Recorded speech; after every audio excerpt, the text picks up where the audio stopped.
You might as well stay standing then. Sorry. We'll call to order, and if you please join us in prayer and pledge.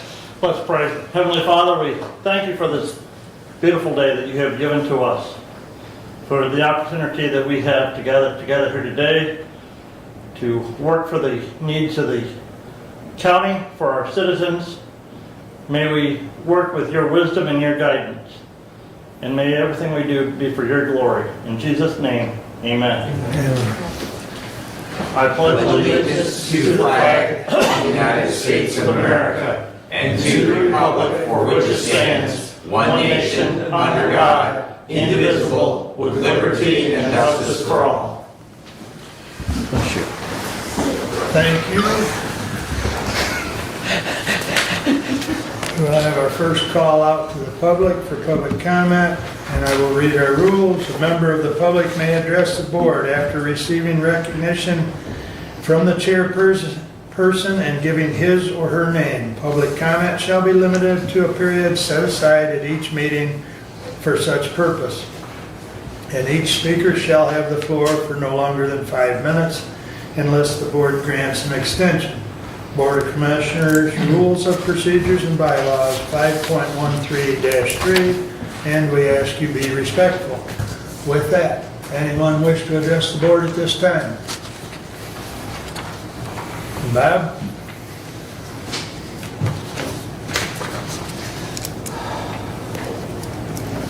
Good morning. Morning, Bob. Robert Eichler. I guess on my little agenda, trying to figure out, something happened sometime back in North Adams of the township on the voting issue with Stephanie Scott, Mark Nichols, and in discussion was that it was blamed on the more or less the state police that came in and confiscated the items. My understanding, if no matter what the order from the governor down, president, whoever, it is up to the sheriff. The sheriff is the one who has to allow this to happen. The next was I was trying to follow up with what had happened with the idea that we had our circuit court judge make that issuance of not to be filming inside of a court or court grounds, and as well as at the sheriff's department. This is kind of a silly thing to have. It's public, and so kind of step over on something that shouldn't be stepped on. But during that time, my looking into the records keeping at Marnie Cass's office was in question. The records in her vaulted area was I want to say removed some of them, but I think it's in question. The building's being redone, and should this be the reasons? Again, with the Sarah Judge having the high-profile case, if that was going to be the case, is why she, wanted to use this or that opportunity, at that time. I may or may not have it all correct about the idea of the townships utilizing the proposed, I'll say, proposal of 2, than which was voted on, and I hope that we have a better understanding. I might not have all of those facts, and Mr. Leininger, excuse me, gave me a little bit of heads up on something, and I thank you for that. But again, it still needs to look at the township, the people. They need to maintain and keep in control of what action is taken there. We don't buy our votes. This is what the state is doing. We will give you the money to take care of this. It's just a wrong. But anyway, thank you very much. Thank you, Bob. Anyone else wish to address the board at this time? There is another public comment at the end of the meeting. All right, thank you. Moving along, I entertain a motion to approve the consent agenda. I would so move with the moving of 4.7 down underneath Commissioner Angel's for facility.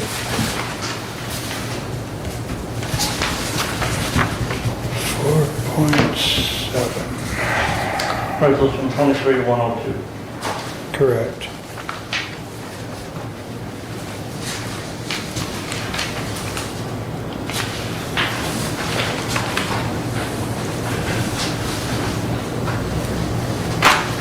So you've moved, is there a support to that? Support. Thank you. Any other changes or corrections to the consent agenda? Hearing none, all those in favor of the consent agenda as amended signify by saying aye. Aye. Opposed, same sign. All right, consent agenda is approved. Correspondence is listed. Any comments on correspondence?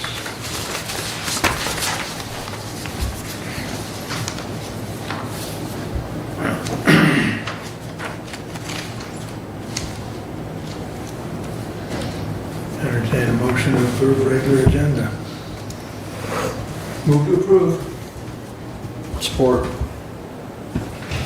Keeping in mind there is a amendment to move that 23-102 down under Deb. Anything else?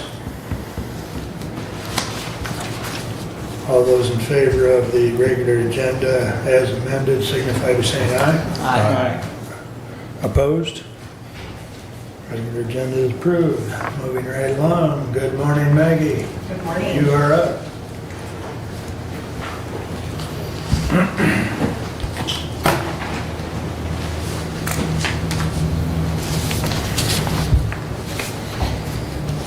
Oh, boy, handouts.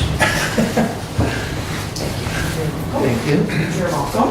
So a lot of this I'm going to go over, but what you have there are just some flyers for some upcoming events, our annual appeal letter, and our first newsletter since we transitioned to a new company called LPI. So I wanted to make sure and share that with you because it has a lot of great information in it. So thank you for having me here today. I would like to take a moment to introduce Center Deputy Director Lisa Wheeler. Lisa has been a Center employee for 10 years and she also serves as our Support Services Coordinator. We have several life enrichment opportunities, some new opportunities that have been implemented since May include cornhole, movie and popcorn, game day, and aroma touch hand technique. And those have all been well received, most notably the cornhole, and we are in need of 2 cornhole boards if you have anyone that could provide that. And new, actually starting today, is intergenerational programs. So according to generationsunited.org, 8 out of 10 older adults want to spend more time with people outside of their age group. Additionally, generationsunited.org reports intergenerational programs benefit everyone by reducing ageism, age discrimination, improve physical and mental abilities, and unique to each stage of life. They also develop a greater sense of belonging.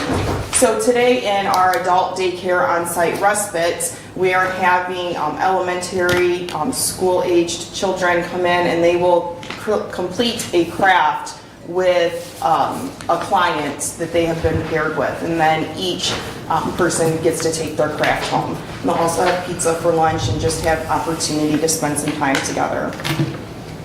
Also going to be implementing the David Attenborough Nature Series, which will take place in the lower level mural room. So essentially every Friday there will be a viewing in the mural room between movie and popcorn and the Nature Series. We are going to be hosting a rummage sale on Saturday, August 5th from 9 to 1. So you're welcome to come and look around and see if there's any treasures you'd like to take. All proceeds, of course, will go back to the Center for Operations. Lifelong learning, we have 2 evidence-based disease prevention classes coming up. I'm very excited about these because they're the first in-person classes that have been offered since the COVID-19 pandemic. That includes our diabetes positive action towards health class, and that will be facilitated by 2 of our staff members.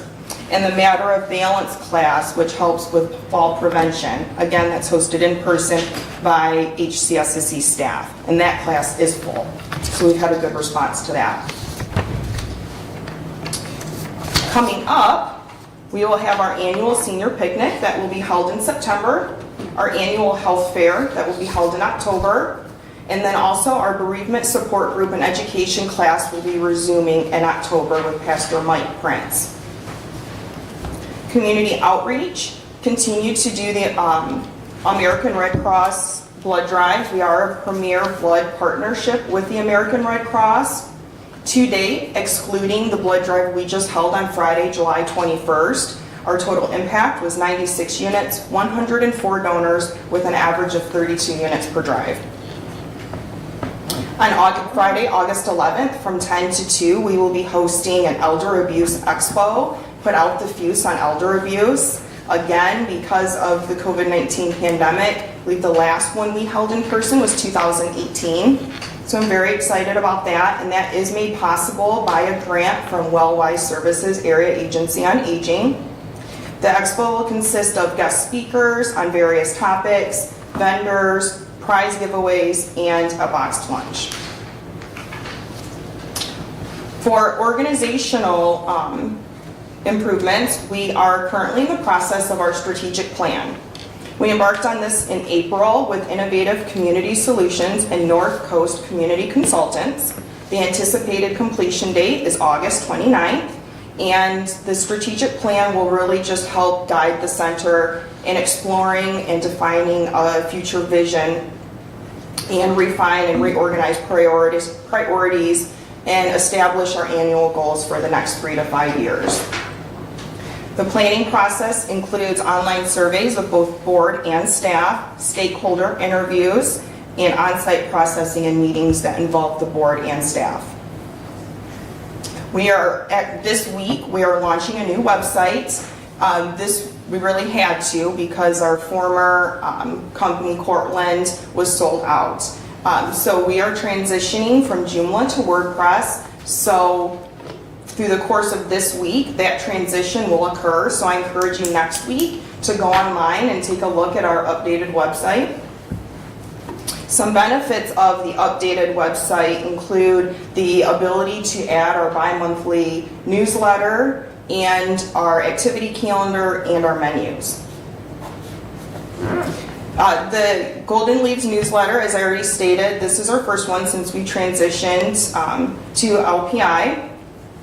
And I am happy with it. I think that it turned out very well, and so I hope you enjoy it as well.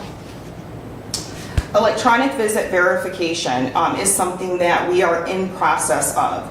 So under section 12006 of the 21st Century Cures Act, states are required to implement electronic visit verification for all Medicaid personnel services and home health services that require in-home visit by a provider.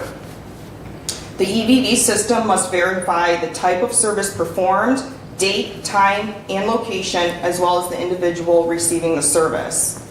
The deadline was extended to early 2024. The last I heard was January of 2024 because the state has yet to have an established system for people to choose from. With that, I am very proud that the center has piloted a program with CareVantage, which is our current system that we use for tracking, and training started this month for that.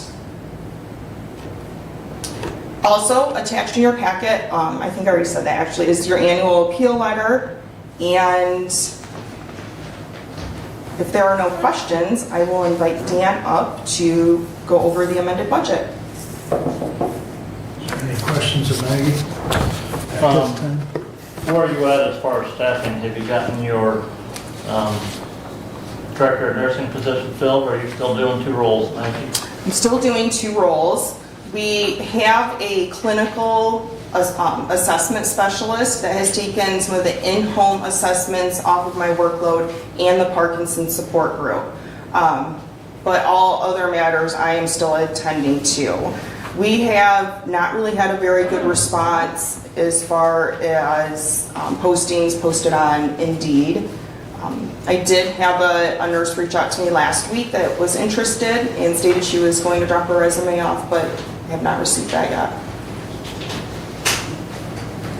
And staffing as well, the fitness center transition. Yes, so as you may know, and some of you may not know, our health and wellness coordinator, Shane Spar, recently left employment. He went to Hillsdale College. He said that he really loved the center, and the college was probably one of the only opportunities that he would have left the center for. We are currently searching for a new health and wellness coordinator. We have someone that is interested, but it comes down to insurance, whether it's something that whether it's an opportunity he can afford to take based on needing to cover his family. But still actively searching. Okay. Anything else? All right, let's go to the finance. Thank you, Maggie.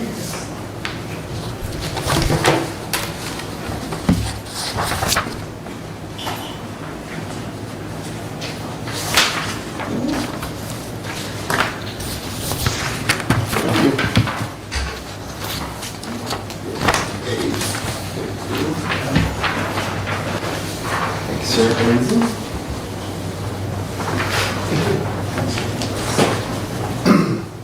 All right. So we amended our budget because, as you know, things change throughout the year.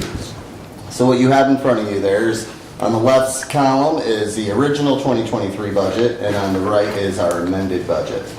A couple things I want to point out. You'll notice our third-party contracts are lower than we originally expected. Our Tomei Pace, third-party contract with them, that only makes up 4 clients with us, and that's Meals on Wheels. Not a lot of referrals from them. And we currently do not have any VA clients as well. So that's been affecting our third-party contract income. You'll also notice our federal and state income is lower than originally expected. This is due to the awarded amount of the grants being less than expected. We have been awarded ARPA funds in the amount of $114,000. You'll see that in other income towards the bottom. Medicaid waiver is also lower. This can be contributed to our current waiting list. We currently have 30 people on our waiting list for home-based services. This is primarily due to staffing and finding these people to work for us. Agency and special grants are also lower than expected. This is due to some turnover with staff and getting them trained on grant writing. We do have a new software, Foundation Search, which is supposed to help us out. We got people going through training for that. Moving down to expenses, you'll notice maintenance expense is higher due to work needed done on our AC unit, some roof repairs, and boiler repairs too. Things that we weren't really counting on. Rent and occupancy is higher due to the center acting as a disaster site during the ice storm. We had to fuel our generator for that. Travel is up to the higher cost of gas and increase in demand for volunteer drivers. The volunteer drivers do get reimbursed for mileage. Staff training is up due to internal turnover and internal promotions. Salaries and wages have changed due to the allocations being adjusted to reflect the true expenses. You'll see in the program expenses, salaries and wages are much different. And then when you look at general administration, much different. It was the allocations that we did. Unmet needs is also a big change. The original budget did not include any FEMA funds, so that has been added. As you can see, at the very bottom, we'll have a surplus of about $84,000. questions? So in our packet this month, Dan, was I think the May financial statement. Yes. And I asked Commissioner Lanius to remind you guys of this. Yes, he did this. We were reminded last week, and Mr. Lanius reminded me again this morning. Thank you for reminding me. We will have June's out after today's finance meeting. Okay. I guess the one thing, in looking at the May report, it looks like year-over-year expenses was quite a bit higher than a year ago.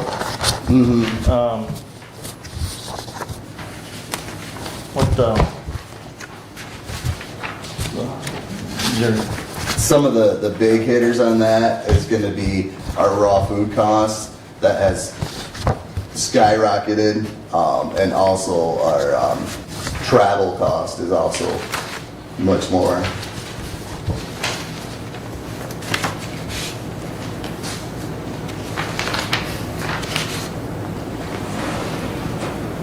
Any other questions? Any other questions?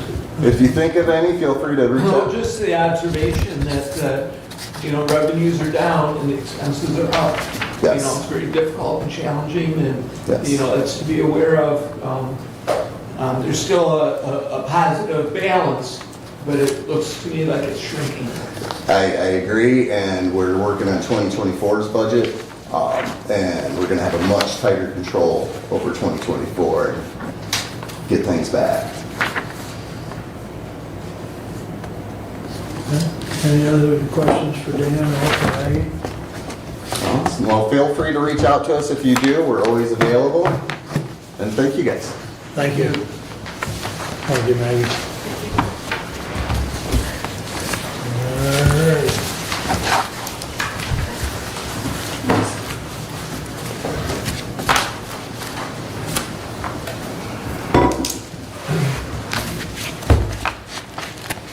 Marnie, are you ready? I'm ready. All right, you're up.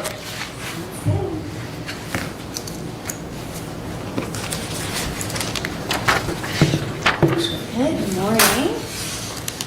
My name is Marnie Daggett, and I am the regional manager that works with the Hillsdale County account. And so I'm here kind of to just talk through your annual valuation report that you received and answer any questions. I know there were a couple questions about seeing returns from several years, and so I think I sent that on as well. But wanted to start out with, my assumption is we're just kind of going through the report of the annual val just to give a high level. Were there any burning questions up front? I just want to make sure I don't miss something before I get going. Good? Now buckled into annual valuation reports, actuarial reports. It's exciting. All right, so I believe you have it in front of you on your packet. Is that true? Yes. Okay, perfect. So we won't read through the actuarial letter. That's great for insomnia. So I would encourage you to go to page 6 if you don't mind. We'll start right with the executive summary because that's usually what you want to know is where's our funding level. You can see for 2021 you were funded at 65%. For 2022 you were funded at 68%. So you're actually in a down market group. Some of that is due to the fact that you put in additional contributions that we had talked about. And so that's kind of making up, knowing that the market loss was coming, knowing that you're trying to make up from a funding level perspective, and that definitely helped the county. So you're at 68% funded. I know there was a previous question in an email of what was the history of Hillsdale County's funding. When you first came into MERS, you were at 9% funded. So you have come a long way. You're almost at 69. You've almost moved 60% over those years, and so you are continually, steadily growing. You started from a pretty low funding, so it does take a long time to get up there, but you did start at 9%, and you are up to 68%. When we look at that, as I mentioned, last year was a down market, so we know that the last few years have been good years. We've had a 13 or 14% return, which was wonderful. Last year was a negative 10. So the market always tends to adjust our thinking. And so it was a negative 10 compared to our benchmark. which was a negative 16. So we beat our benchmark by 6 points, which is really good in a down market year. And so from a average across the nation, we did a great job as far as portfolios are concerned, but it is still a negative 10%, which means that does hit your costs, and that means on a going forward basis, you will think about that for that negative 10 for the next few years, because we smooth that out over 5 years. So you don't hit that cost all at once. We spread it out over 5 years to help your budget kind of smooth that out, but it is going to increase costs for the next few years. And so I'm not bringing great news this year. Like last year, it was like, yay, up 13%. But again, your funding did well. What you did worked. So if we go to the next page, which is page 7, really tiny chart. But if you look at those numbers, you may want to expand them a little bit. Again, this is a snapshot of 2022, which dictates your budget for January 1 of 2023, or 2024, excuse me, we're in 23. Wow. So if you look from the column from right to left, on the far right, you see that your costs for this year, starting in January, were $277,032. If you go over 2 columns to the left, you'll see for next year, that will be about $300,804. We were expecting that to climb, and we got that forecasted to climb for a while.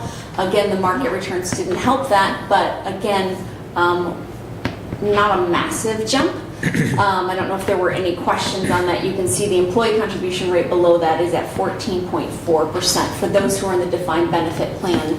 As a reminder, your new hires now go into a defined contribution plan. This is just focusing on the defined benefit plan. And we can talk about the defined contribution plan in a few minutes, but just want to remind that your new hires are now going into DC, so you kind of have 2 plans going right now. Any questions so far? Alrighty. We'll go down into the next, we're actually going to go to page 10. Oh, sorry, 9. I don't know why I skip ahead. We always talk, I mentioned that asset smoothing, which is that 5 years. Any assets above or below that assumption of 7% get spread out over the next 5 years, whether they're positive or negative. You can see in that comments on asset smoothing, that paragraph, there's a bold sentence that I always encourage you to look at. It says the smooth actuarial rate of return for 2022 was 3.51, while the actual market return was a negative 10.61. So again, your smooth rate, because we're balancing it out over the next 5 years, you didn't see the full negative 10.61. You're just seeing that just a 3.51, but it's still lower than the 7%. So again, that's still a loss. The bullet points below that paragraph, if we were to not smooth this today, if you were to just say, okay, what's the loss as of right now, we're just going to deal with that. The funding of your municipality would go from 68 to 59% funded, and your contribution, instead of being $300,000, would be about $388,000. Okay, so again, it's giving you that break. Not saying that you don't want to put additional to make up for that, because you know that there's still going to be some market volatility over the next few years, but that is something that we give that option, because we know that municipalities don't, you're not like private companies where you can just sell off bonds or stocks or different things, well, not bonds, stocks and different things like that. Your budget lines are much more fixed than some private companies, so that's why that smoothing is in place. You're looking at me like no questions yet? All right. Well, I've got some questions Yeah, about that, but keep going, Marnie, because we'll come back to that. All righty, sounds good. I was waiting. All right, here we go. So then we're going to go to page 11 is your next one. This is us forecasting out what it will be for the next 5 years based on a 7% return. Again, we know that the market's not going to be 7%. That's that assumption over a 30 to 40 year time period. We believe that that will be the average that we come to. Again, we look at a time horizon of 30 to 40 years because people work for 20 to 30 years, then they're in retirement for 20 to 30, and this is a lifetime benefit, so it's a long time horizon. So again, if you were, you'll notice that in that top line under 7%, it says you're 65% funded, and you're like, whoa, whoa, whoa, I thought we were 68, right? That's because that's not including the surplus, the extra money that you put in. So you can see that if you had paid just the minimum, you'd only be at 65% funded. Because you've paid more than the minimum, you're actually moving forward and you're at 68% funded. Okay? You'll see that kind of forecast for a while, that climb. So if we go to the next page, page 12, that gives you an idea visually of the progress you've made. So that solid blue line is where you are currently funded, or where you would be funded if you paid the minimum.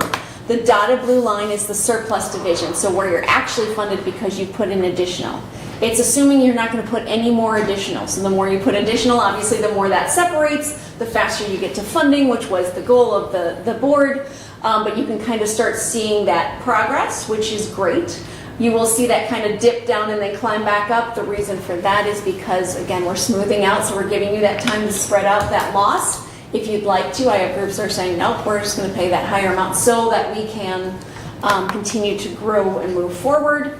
That is something but you will see in that bottom graph, you will see what the costs look like on a going forward basis. So the idea was, we see that the costs climb from about $300,000 up to a little over $600,000 over the next probably 15 years. And so the conversation was, if we put in more now, eventually we'll have that extra in the bank so that we can not hit that spike. We can kind of level that off and have, actually at the end of like decrease those costs. So we're trying to level that off. I have a question. Yes. As counties go, what is a common funding percentage? I don't have it broken down by county. I do have kind of our report of where the average funding group is. It was in that document, that your partner in retirement that I sent you. I don't know, did that make it in the packet? Yes, that Okay, is perfect. the other attachment underneath Marnie. Yeah. So the answer is, so I don't, Not by county, but I can give you again, I don't have it like a complete average. I would say we're like in the 70s, close to in the 70s, so you're getting close to being in the average. 172 groups are in the 70% funded, 132 are in 80% funded, so it's the upper 70s. and is 100% fully funded? It is fully funded. We have like 101 municipalities Well, that are 100% or more funded. It's fully funded based on the actuarial assumptions at the time. Yes. Yep. And as we all know, actuarial assumptions can change and have changed. And typically And do will change. change. Yeah, I was going to say, yes, they will, based on what's happening with the actual demographics of the people in the plan. So life expectancy may change. Well, The that's why market you has look over changed. 30 or 40 years to balance that We do. average. Yep. Thank you. Yes, and Commissioner, that's on the fourth page of the other attachment there that gives and this is plans that are administered by MERS. It gives you the number of their plans that their actuarial basis are 100% funded, you know, in the 90s, 80s, 70s, 60s, 50s, and 40s. And, or below, or under 50, So they're yeah. probably close, the average is probably close to 80, maybe in the upper 70s, lower 80s. But that's not broken down by county, that's everybody. All right. Where are we at? All right. The next page on your valuation is page 13. Again, that's that breakdown of the total cost. So again, the story for Hillsdale County has always been legacy debt, because again, you started at 9% funded, so you were starting with a large hill to climb. You've been climbing it, you're making good progress, but it takes a really long time to do that. And so when you look at table 1 from left to right, you can see your police division, the total normal cost, meaning the actives that are in this plan, what does it cost for them to earn another year of service, to work here another year and earn another year of benefit? It's about 13%. The employee rate is 14.40, so they're paying for that amount, and like 1.4% above that. And then the county is essentially paying for that unfunded liability, meaning the retirees, the people, the past debt. And so you can kind of see that broken down.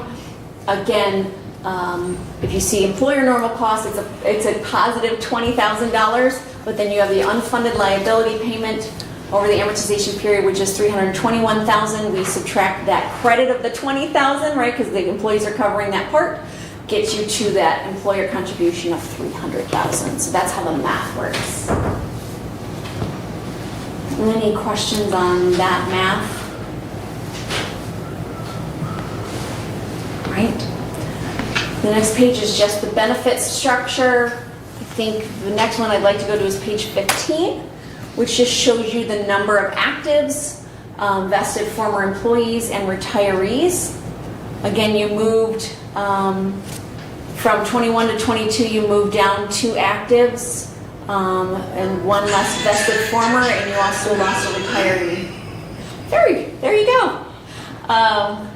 So you can see you have 24 actives versus the 22 retirees and 9 vested former. Vested former simply means they've earned a benefit. They will get a benefit paid out. They're just not age eligible to draw, and they no longer work for the county. So just someday they will start drawing on the plan, so there's still a liability on the plan. So you can see when you add the 22 to 9, you have a much more mature plan, meaning you have more people drawing on the plan than actives paying into that. So,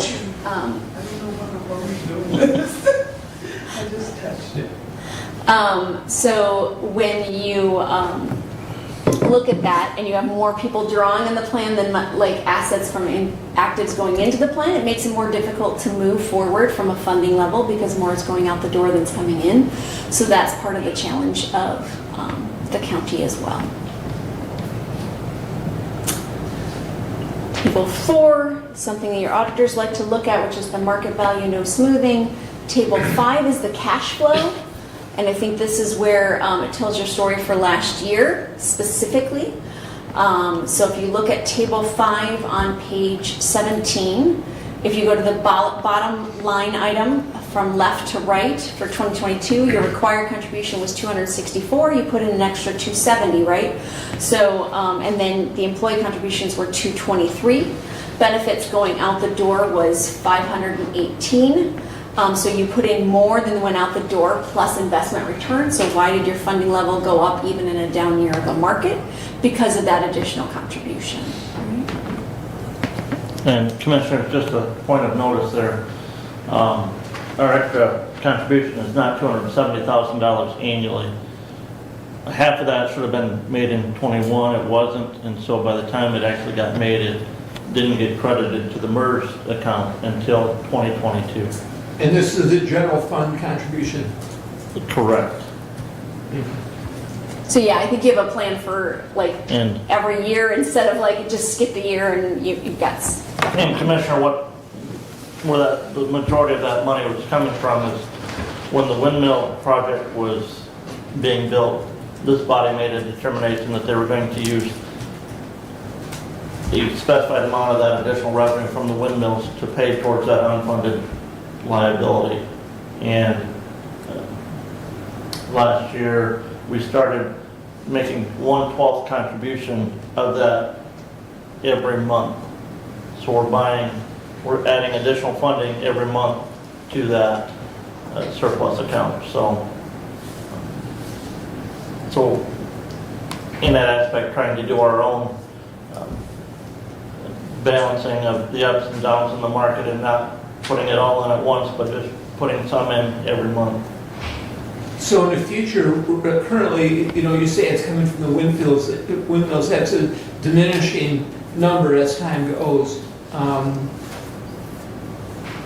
Then what? Solar, maybe, right?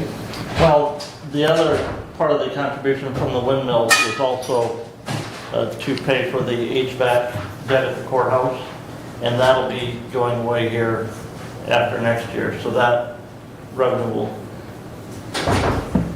be available to use to keep us into that additional extra contribution funding. Okay. And by current projections, at what point will we have made up for that deficit and no longer have to add those additional contributions, assuming that there are no additional downturns? Go back up, Commissioner. I mean, you're going to assume there's no additional downturns. That's fun, but yeah. Okay. As I read this report, About 2040? Yeah. 2040. Yeah. And that's, again, that's with the surplus that we continue to build. Okay. It was about So a we'll be 19 years into having no additional to defined benefit. So therefore, if you figure the 30 years are retired and with no addition, past that, no additional people going into the plan. So all those things work in our favor. So the hope would be that at some point when some of us might be safely dead, we won't have to put any more money in the pot. Such an optimistic view. Perpetually optimistic. when we closed the plan to new hires, it was about a 20-year, Correct. to If memory serves me right, when the plan was closed to new hires, we had to set up an actuarial payment schedule to have the 100% funded in 20 years. You were on that amortization schedule, yep, so now it's 19, So that, and that fits in 18, with 17. 2040, Yep. then we closed it in 2021, so Yeah, the it's 20 just years good. would be roughly 2041. Yeah. correct. Yep. Okay. Just trying to get my Absolutely. mind around, I'm a big picture Absolutely. guy. So. Yeah, no, that's that kind of that graph of showing where it drops Yep. off. That's when that legacy debt's gonna be paid off, and really the story for the Right. county is not the actual payment of the plan, it's the legacy debt because you started in debt, right? So it's just catching that up. But the big thing to remember is, we're talking about that surplus contribution. Look at our base minimum contribution figure over the next 20 years. Even with the surplus, that's still looking at an increase of another 350,000 between now and 2040. Yeah, I see I those don't know. big numbers at the end of the. Right.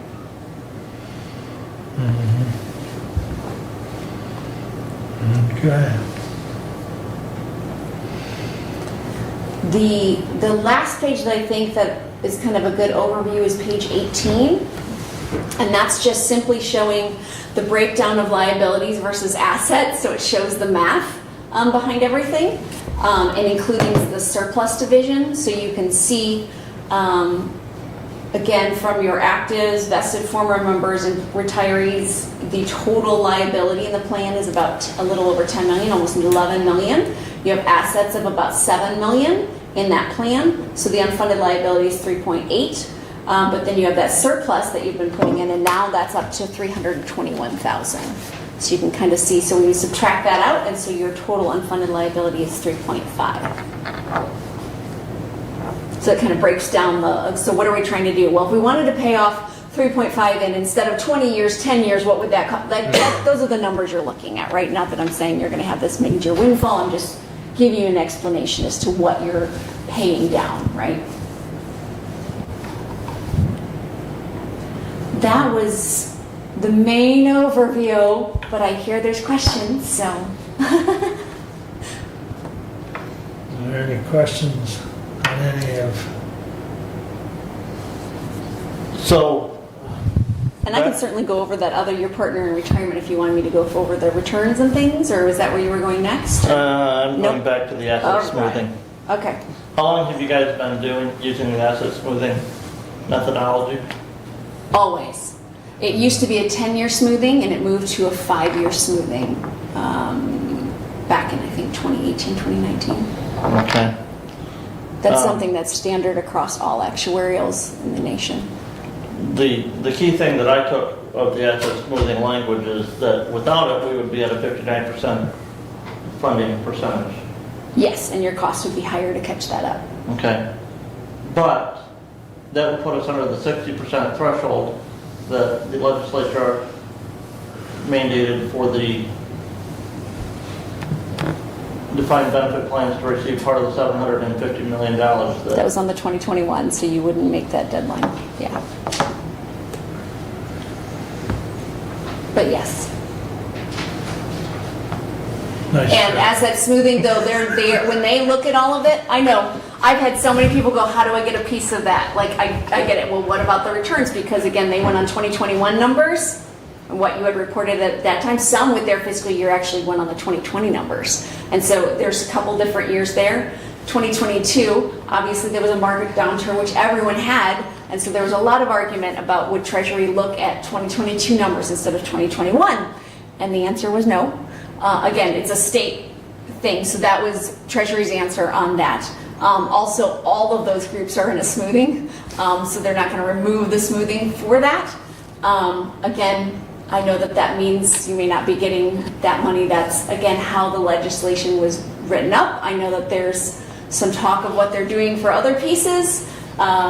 They still haven't decided on that, and they have a few more months to do so as well. But yes, I understand. I have so many groups going, well, what if I just put this division, which is lower than 60, and tried to get money for just that part? Like, I understand that that would be great.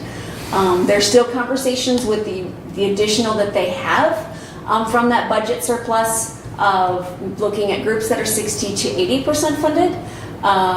They're also looking at OPEB. They're looking at all sorts of things. It just hasn't been decided yet. But yes, it would be wonderful to get that money. I get it. We got the wrong zip code. Yeah. Right, yeah. And page 25 doesn't necessarily spell this out, Okay. but am I to take this right? This defined benefit plan started January 1st, 2020? No. Why don't you say the actual year that the plan started? You started with 2 divisions, or 1 division, split to 2 divisions, then went back to 1 division. So, let me look at. You joined in 2000. Okay, I'm sorry. I said 2020. I was like, oh, 2020. You're like, oh, it was so Yeah, confusing no. to me. I'm sorry. Yeah, 2000. It just yeah. threw me off. I'm looking right here, 2000. Okay, because when you said that, I was like, wait, no, it was 2000. So, all right, that makes me feel better. Okay. It's like, wait. So we were only active in this for 21 years then? Yes. So in 21 years, you've moved up 60% funding from 9% to, well, almost 60% funded. From 9% to 68.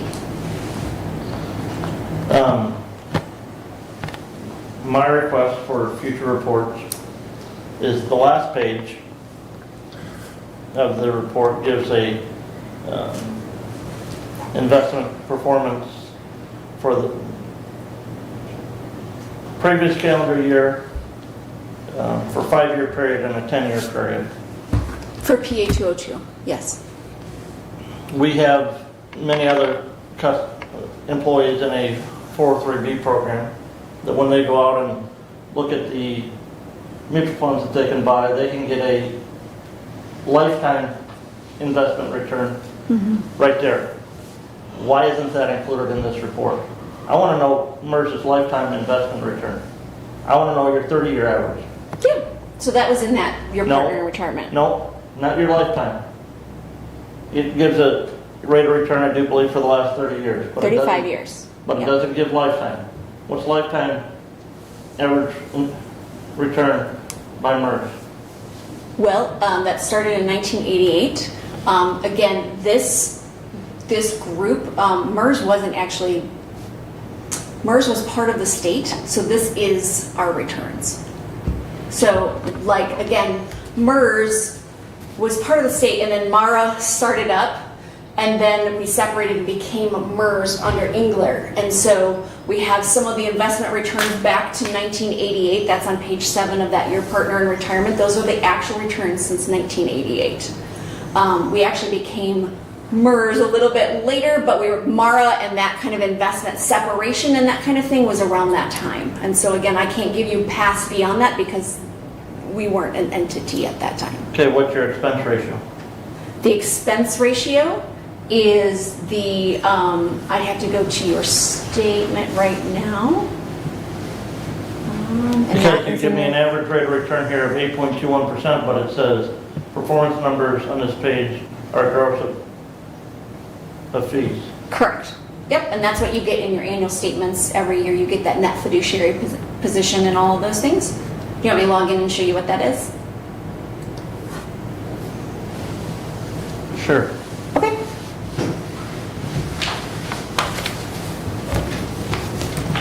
that's a report that you can pull. You get them quarterly, and then you get an annual one at the end of the year. Just so that you don't feel like you have to wait to talk to Marnie for it, right? I want to make sure you know you have access to that at any time. Whoops.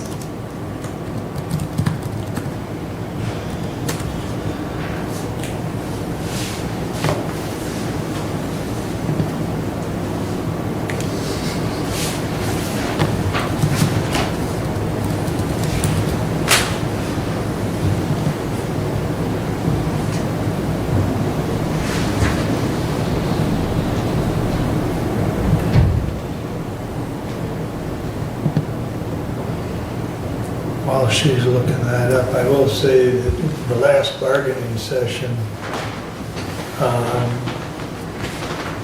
when we brought the two plans back together to make one, there was, and Marnie could correct me if I'm wrong, but there was some cost savings by bringing them back together. Thank you.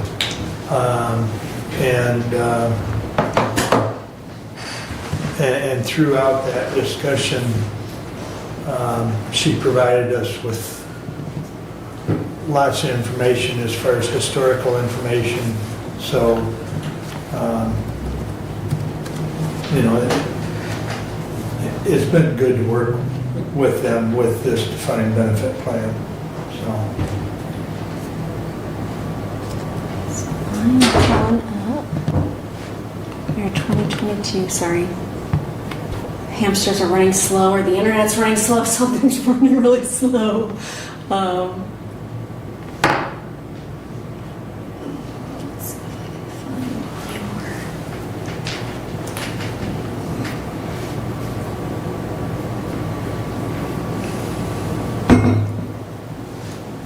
So the admin expenses, so it goes by year. So how are you wanting, and it may be that I just need to send you some of the reports or have you log in and like see your annual reports. I don't know how you want to have that. So like for instance, for 2022, the admin expenses were $12,848. So that's where I just don't know where you're, like what you want to see or what you want to do. You know what I'm saying? Like we can do by basis points, and that includes the investment stuff. So I can show you what those are. It's in another piece there as well. It depends on how you're looking at it and what you're looking for. I guess I probably need a little bit more information. So total combined expense as far as percent of funds under management, what would that be as a percentage? Like a basis point. Mm-hmm. Is that what you're asking? Okay. Is it 1/4%? 0.5%? 1%? Yeah, no, it's not 1%. I'm trying to see if I have it in the thing I sent you, because it used to be there. But I think they moved it out into something else, and that's where I want to see where they published it. Let me find you.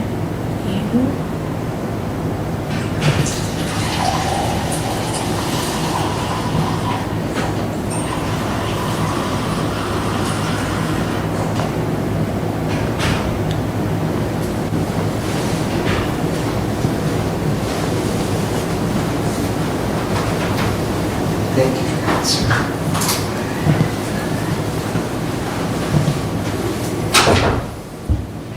So I can show you where it is for this year. If you want history, again, like you said, we pulled it before. I don't have that pulled up and in my head right now. Right. So if it's history, I'm probably not gonna be able to give it to you right this moment. But I can certainly get that report if you want to know the basis points per year of what that cost, or if you're wanting to just know right now. Do you know what I'm saying? It would be good to know historical perspective and current. Okay. So yes, if you can get that to us. Sure. Yep. yeah, And probably, you'll see me again on Thursday, Marnie, so. Okay. No problems. probably just send that to Derek and he can send it Okay. out to us, Mary. Sure. Yep, I'm trying to see if I could find the document that we sent you before, but it's going to take me more than a minute to find that. I know I've got most of it at home, but. Yeah, no, and I can do it, I just need to find it again, because I know we pulled a lot of that, so Yeah. we can do that. But from that perspective, yeah. Any other questions? Anyone got any other questions on the DB? I'd like to jump over to the, DC. yes. thank you. Okay, We don't have a report on that, correct? you do get it, you get quarterly reports and things like that, so you can kind of see where your employees are invested, what they're, earning, what groups they've used, that kind of thing. They're mostly in the default, which is kind of that, it's called Life Path, which it kind of invests for them, does all the work for them from a diversification and rebalancing, and focuses towards a specific retirement. I'm going to retire in 2040, and so it'll invest according to that. So most of them are in that. But you do have that report as well as quarterly statements that you're right on your portal, so you can see that at any time. Yep. Well, I know at one point in time, of course, COVID has juggled things. And I In my was- head, at least, yeah. I would hope we're starting to get back to normal, but you Yeah. were meeting with you or someone from your team was meeting with the employees at the sheriff's department. Yep. And going over some of this with them. Yes. Are we back to doing that, and are we meeting with the individuals that are in the DC? Always when we come out for education, we offer both, like who wants to meet, Okay. like, let's talk about Okay. that for sure. Yep. I was gonna pull up. Wow, the internet's loading. Or where I'm sitting in the building is blocking my signal. Hold on. But it's gonna. Well, and I guess your comment, a lot of those that are in the DC are just using the default. They are, but we still want to make sure that we have a lot of new financial planning tools so that they can know, okay, am I putting enough in? Should I be putting in the 457 because I have this goal for income replacement when I retire? So how do I get to that goal? And maybe Okay. it's not just that. So we want to make sure that it's not just, well, I set it and leave it, because that's not really planning for retirement in our opinion. It's what is your goal? What is your dream? What do you want it to look like? What does the income look like that you need? Okay, let's back that up. If you think you need 80% income replacement, what do you think your Social Security, if anything, is going to cover? If you believe you're going to get that. Again, some of the new people do not believe they're going to get that. So the younger, hires, what does that look like from a 457? What is your DC? Do you have other things from your spouse? So we have tools for them to calculate and plug those in. It's called financial fitness. Mm-hmm. So we have them go through workouts so that they can kind of think and budget and plan to try to really wrap their head around what does retirement look like so that they're ready. And if you start when you're in your 20s and 30s, you are much more prepared and get to take advantage of the time horizon and advantage of compounding of interest and all of those things. And so that is really what they also get in their quarterly statements. They get encouraged to come see a lot of our webinars. We have a lot of videos online. We have a lot of educational webinar meetings as well, so that they're not just looking at, something in the news and not really their whole basis. So we have a lot of that educational information. So they get emails and pushes to, hey, why don't you check this out? Hey, why don't you? So we do that throughout their life periods, so that they, hopefully have a stronger understanding of what retirement can look like for them. But I was trying to look up when the last time we were out here, because we usually reach out and try to schedule, and then it's up to, I know Jason's called a few times to just say, hey, I've got a new person, can, Amy or Candace reach out, and we of course do that. So Candace was out this year on February 2nd. Okay. And so we at least do that every year, and it just depends on, timing is for them, what's convenient, and then we're out here. So, Right. yeah. Okay. Good. Questions? Are any municipalities funding at the 5 or 6% as opposed to your actuarial? Like you mean 7? the assumptions that we have in that? I have a few groups. I have one or two that what they've done from a budget perspective is they were lower funded and they want to catch up. So I have a group that looks at our graphs of 7, 6, and 5 and they budget on that 5 number because they're putting that in surplus to try to catch up. So I have a few groups that do that, so that is a way to do that as well. Some look at it from cash flow, well, how much is going out? Let's make sure what we're putting is going out. So any investment return essentially catches up, helps us catch up. I have a lot of different groups doing different things depending on how their budget and what their assets are looking at. But you have like a project that kind of feeds that, so it's more of a monthly thing. I have some that do like at the end of like whenever taxes are collected, okay, we put this lump sum aside, and so they set percentages, some put dollar amounts, lots of different strategies. But yeah, I do have a few that are looking at that from a 6% or a 5% return because they're trying to make up ground. So that's why we give you those numbers, because we do have people who want different kinds of strategies. So we give you lots of different ways to strategize, and then you choose what's best for your workings.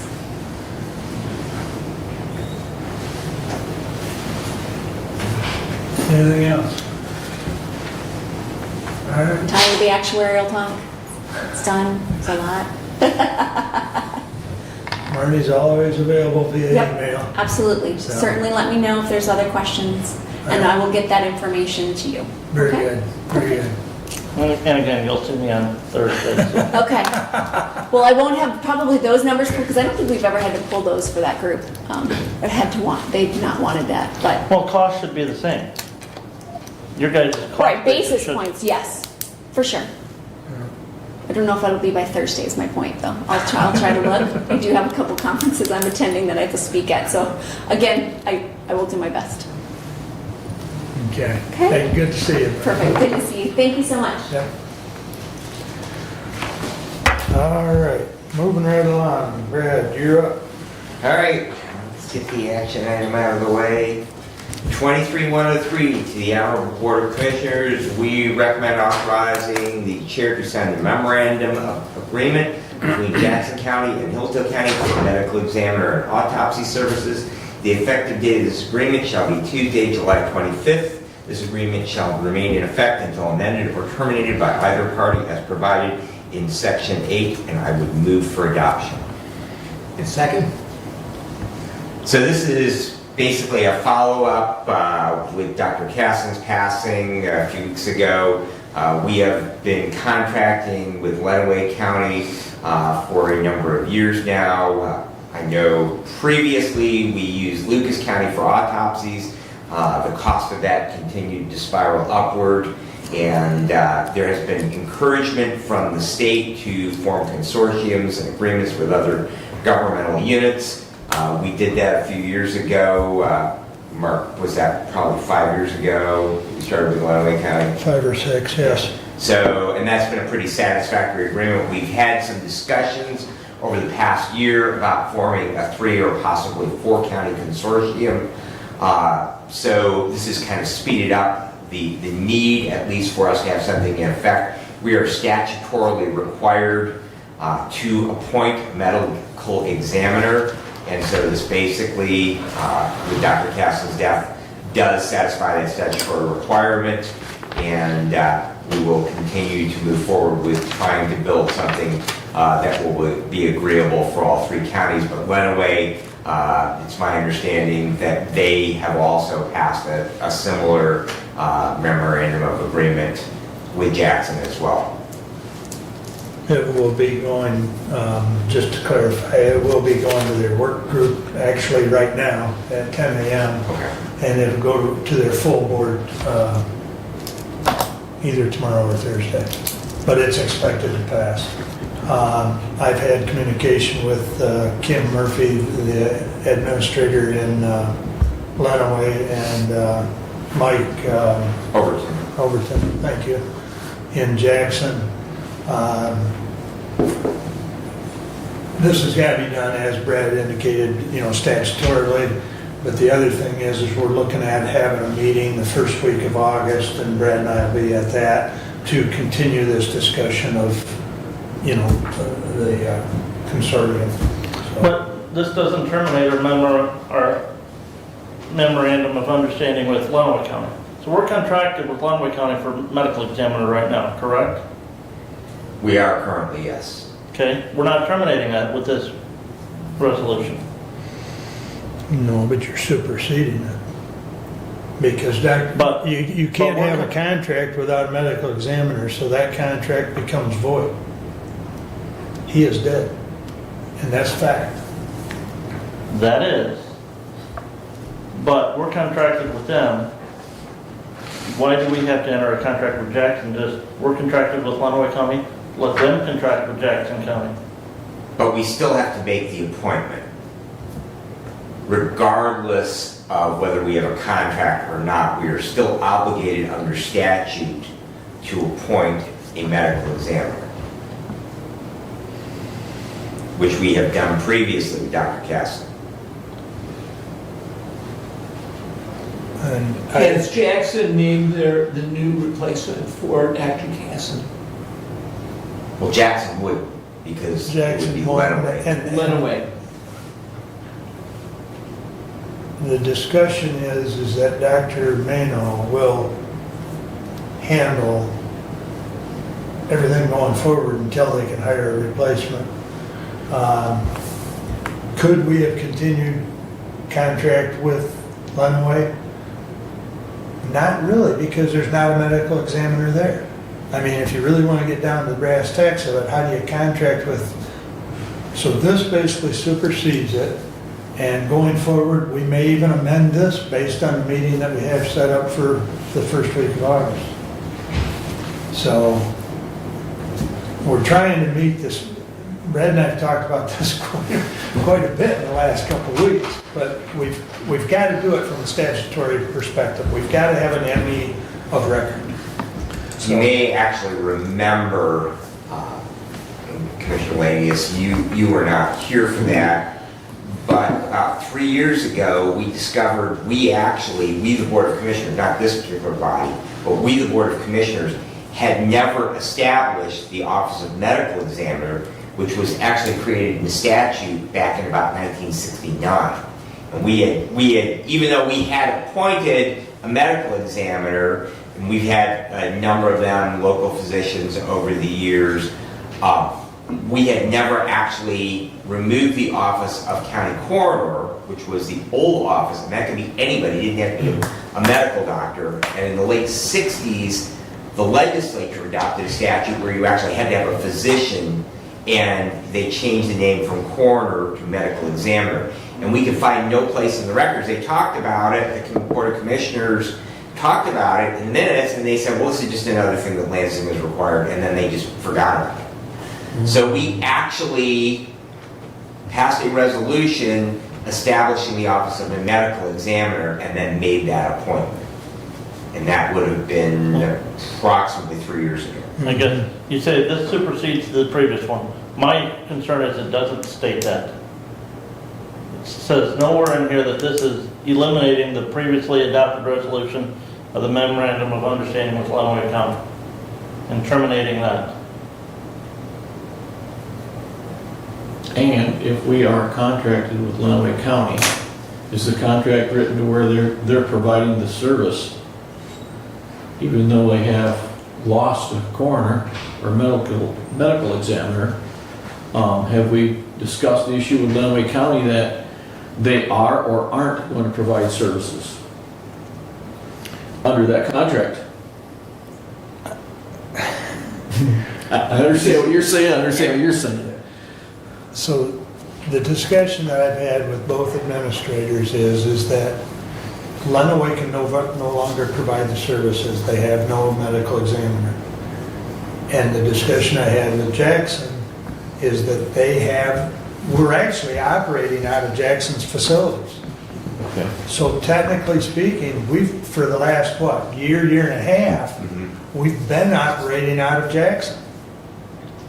So, Because when Bixby Hospital closed, Lenawee County no longer had a morgue. They did not when Hickman was built, they did not build a morgue facility in Hickman Hospital. right. So they closed Herrick Hospital in Tecumseh and Bixby Hospital in Adrian, and they built a new facility between the two cities, which is Hickman, and that facility did not have a morgue in it, and that is when Lenawee County entered into an agreement for morgue facilities with Jackson County. Okay.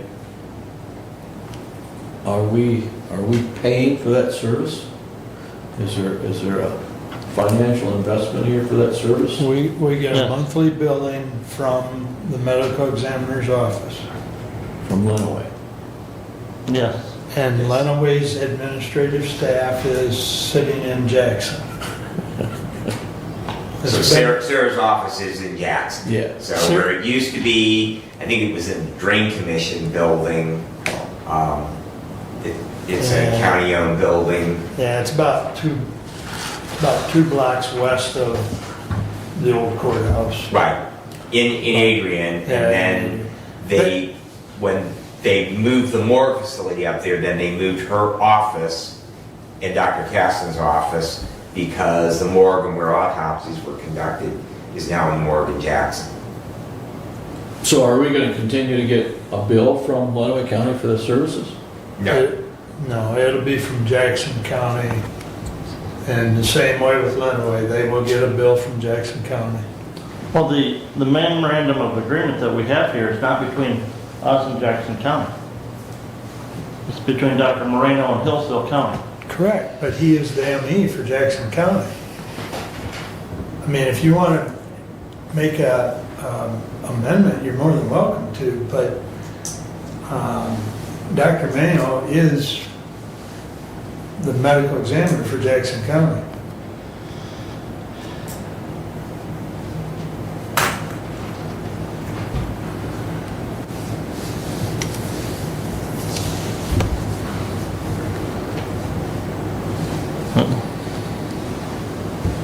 And if you would like to amend that MOA to insert Jackson County, that's fine, but it's kind of immaterial, in my opinion.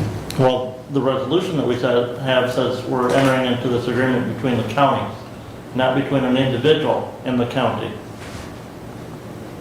The last I knew, an individual could not contractually bind a Well- county to an agreement without the action of the legislative body of the county approvals. Well, if you want to go back and look at, I'd have to go back to the other one that we had from Lenawee. I believe it was written in the same manner, because that's what we used as a template.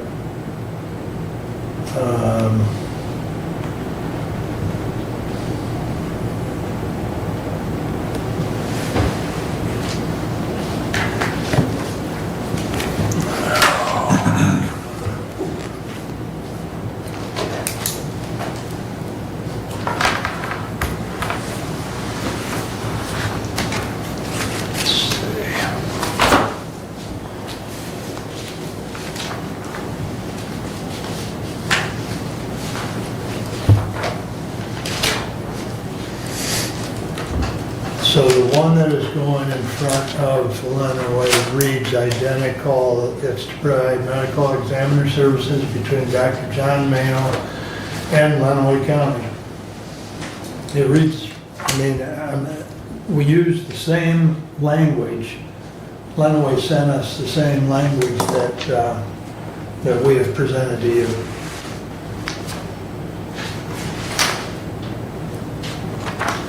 That was the template that we used, was the agreement that Lenawee would have with Jackson County. Mm-hmm.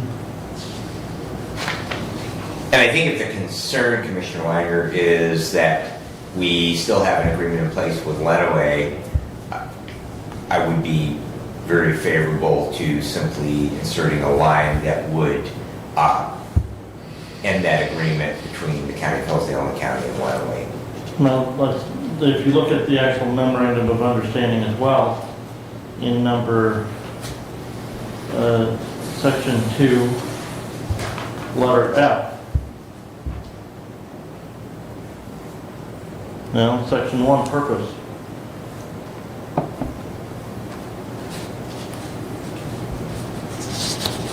Yeah, actually, It if says the letter Lenawee County. F, it actually should read the Hillsdale County Board of Commissioners. And if you come back up underneath section 1, purpose, it says Lenawee County. Okay. So Okay, I see what you're saying. Yep.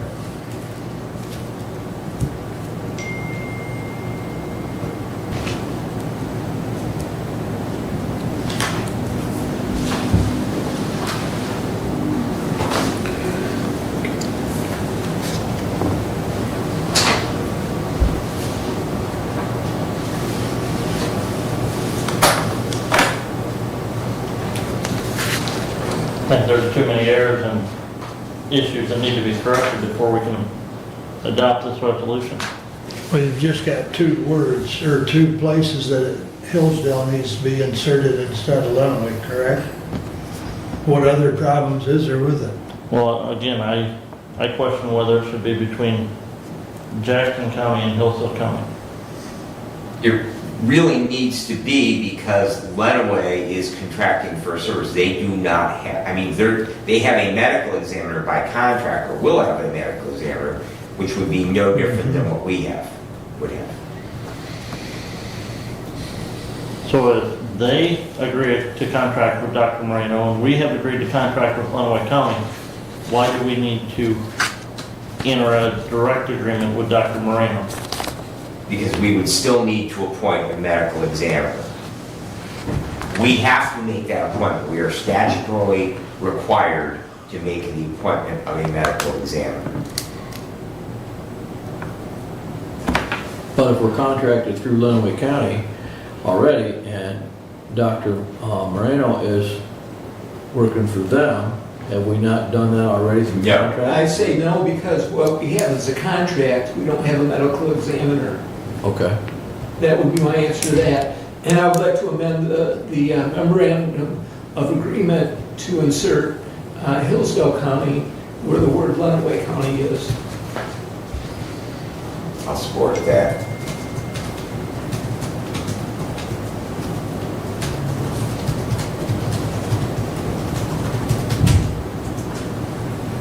Is there another place I need to amend? There's two places, one in paragraph 2, section F, and one in Okay, the section 1. so my motion to amend is to insert Hillsdale County in section 1, also in section 2.f. Yep, and Abe's noted that, and I think he's getting somebody to change that, I think.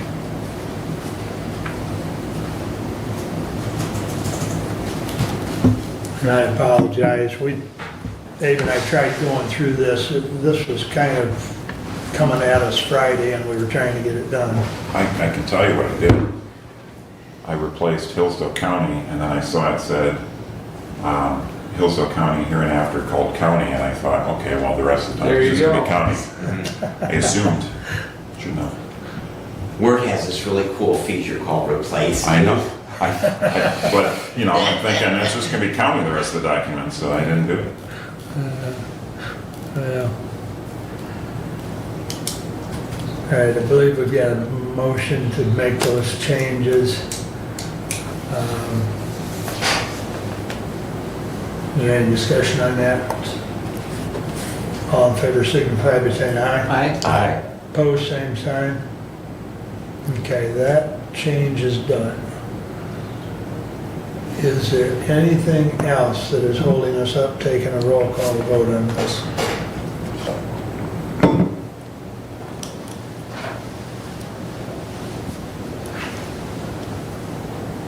As soon as Abe's ready, we'll get her done.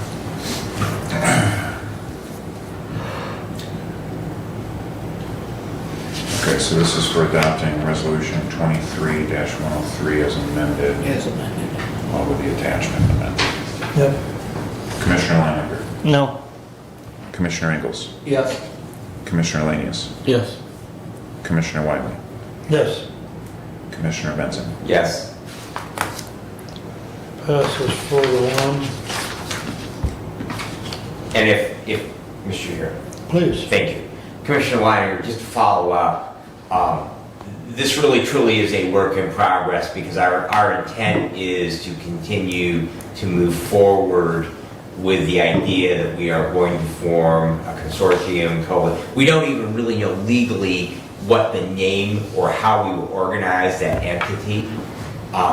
There is already in place, Kalamazoo County has I think 8-county group in place, and the state has been encouraging these collaborations for a number of years now, and the idea is eventually they will tell us we have to do that. So we would like to get ahead of that and do it voluntarily under our own conditions rather than those imposed by the state. So as this, I'm sure that we will see more on this. This really solves the immediacy of that we need to have that position filled, and that there will be more follow-up on it. Thank you. Please All right, continue. I will continue with my report. All right, the Ambulance Association met on July the 11th. Big topic of discussion was renewal of the ambulance millage, which will be needed to be on the ballot in 2024. They will probably have a formal letter to us after the first of the year requesting that question be placed on the August ballot. The idea being that were it to fail in August, then they could come back again in November. So the ballot time frame would be, we have presidential primary next year. Date to be still decided, Abe? Yeah, it depends. They have to adjourn the legislature by October 15th. Right. So date to be decided in the presidential primary, so probably August primary, then fallback position on that would be November.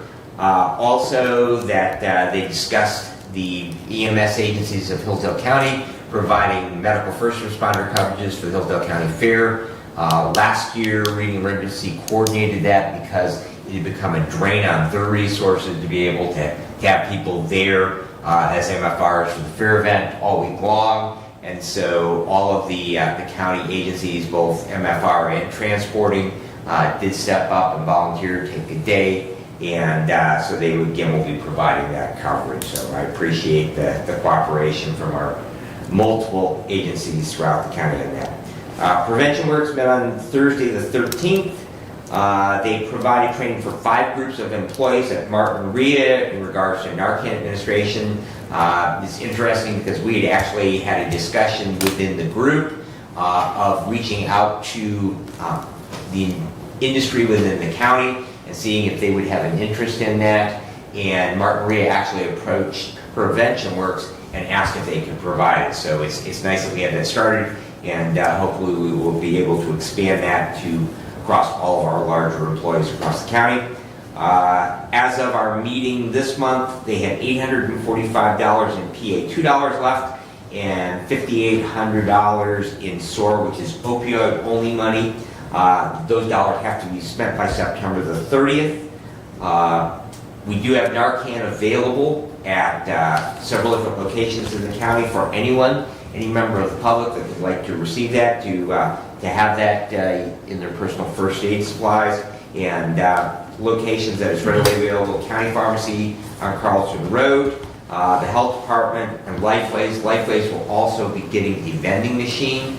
It'll be at no cost, but you will be able to go in and obtain Narcan during their open hours in the lobby. You won't have to talk to the receptionist, just be able to receive that. And there will also be fentanyl test strips in there. The idea being that opioids can be adulterated, and so it would be able to test with a simple color change for the presence of fentanyl.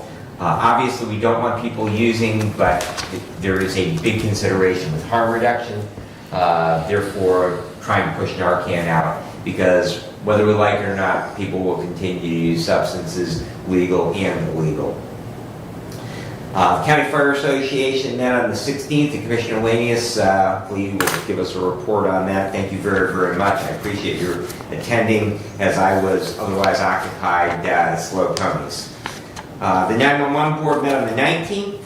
The City of Litchfield has agreed to quitclaim deed a parcel of land in their industrial park.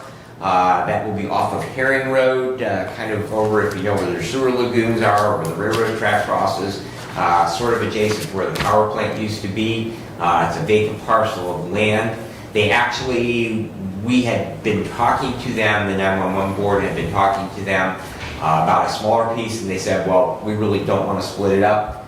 And so consequently, it's a couple of acres, and that will be the future site for a 800 megahertz communications tower.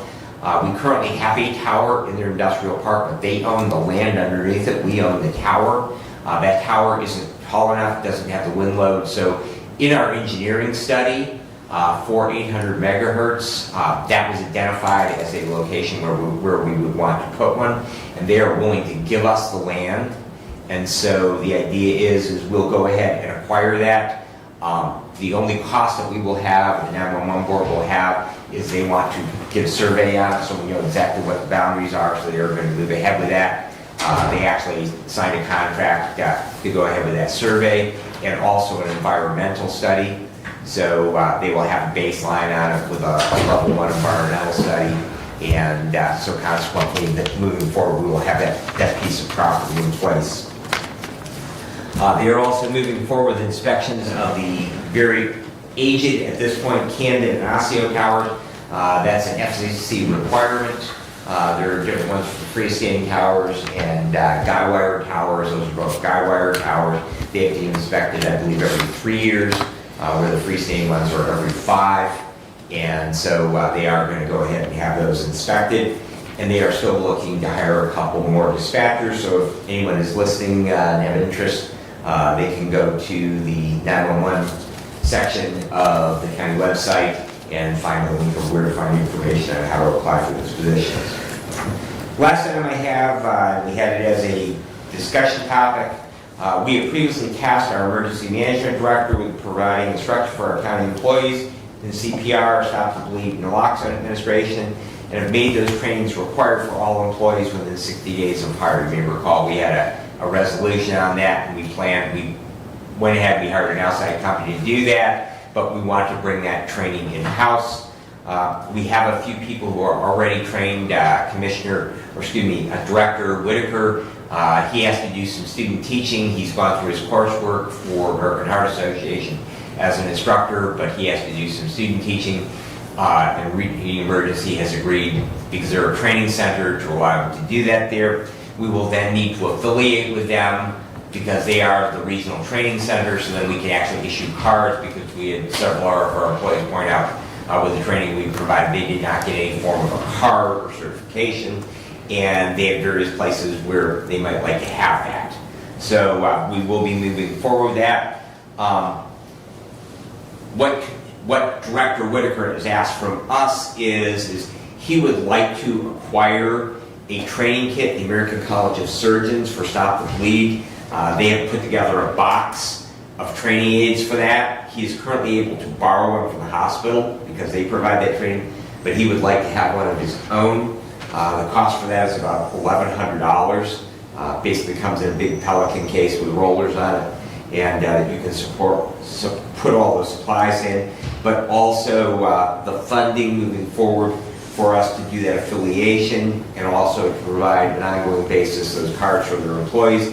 I am not asking for anything today from this body, other than to let you know that he has made that request, and we do need to look for some source of funding. Will probably be a few $1,000s in total to do that, and then also to have a small amount of money set aside then so that we can pay for those cards. I think they're like $10 a piece for our employees, so we'll probably have every couple of years, because it's a 2-year certification on CPR, probably $1,300 to $1,500 every couple of years. So we do need to find a way to fund that. And that concludes my report, unless you have questions or discussion on that subject. Questions or comments for Red? Thank you. Okay. Doug, I believe you're up next, sir. Okay, we'll go to the action item, which is 23-102, July 25, 2023, to the Honorable Board of Commissioners. We recommend authorizing Mark Wiley, Chairman, to sign the attached change order from National Center for State Courts and SC for the sum of not to exceed $10,000 Furthermore, the above amount is to be taken from the contractual services account number 404-00-00-802.000. Respectfully submitted for Marquis Wiley, Chair, and I move to approve Commissioner Ingles. Support. Commissioner Langinger, do you have questions? A statement more than questions. Again, I don't think it's a viable option for us to consider moving our courts out to that building, especially when that building is currently leased for the length of time that it is. And I think we're spending $10,000 down a rabbit hole that's not going to lead to anything.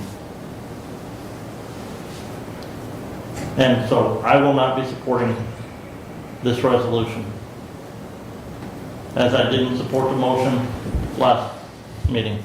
To me, it's a waste of money.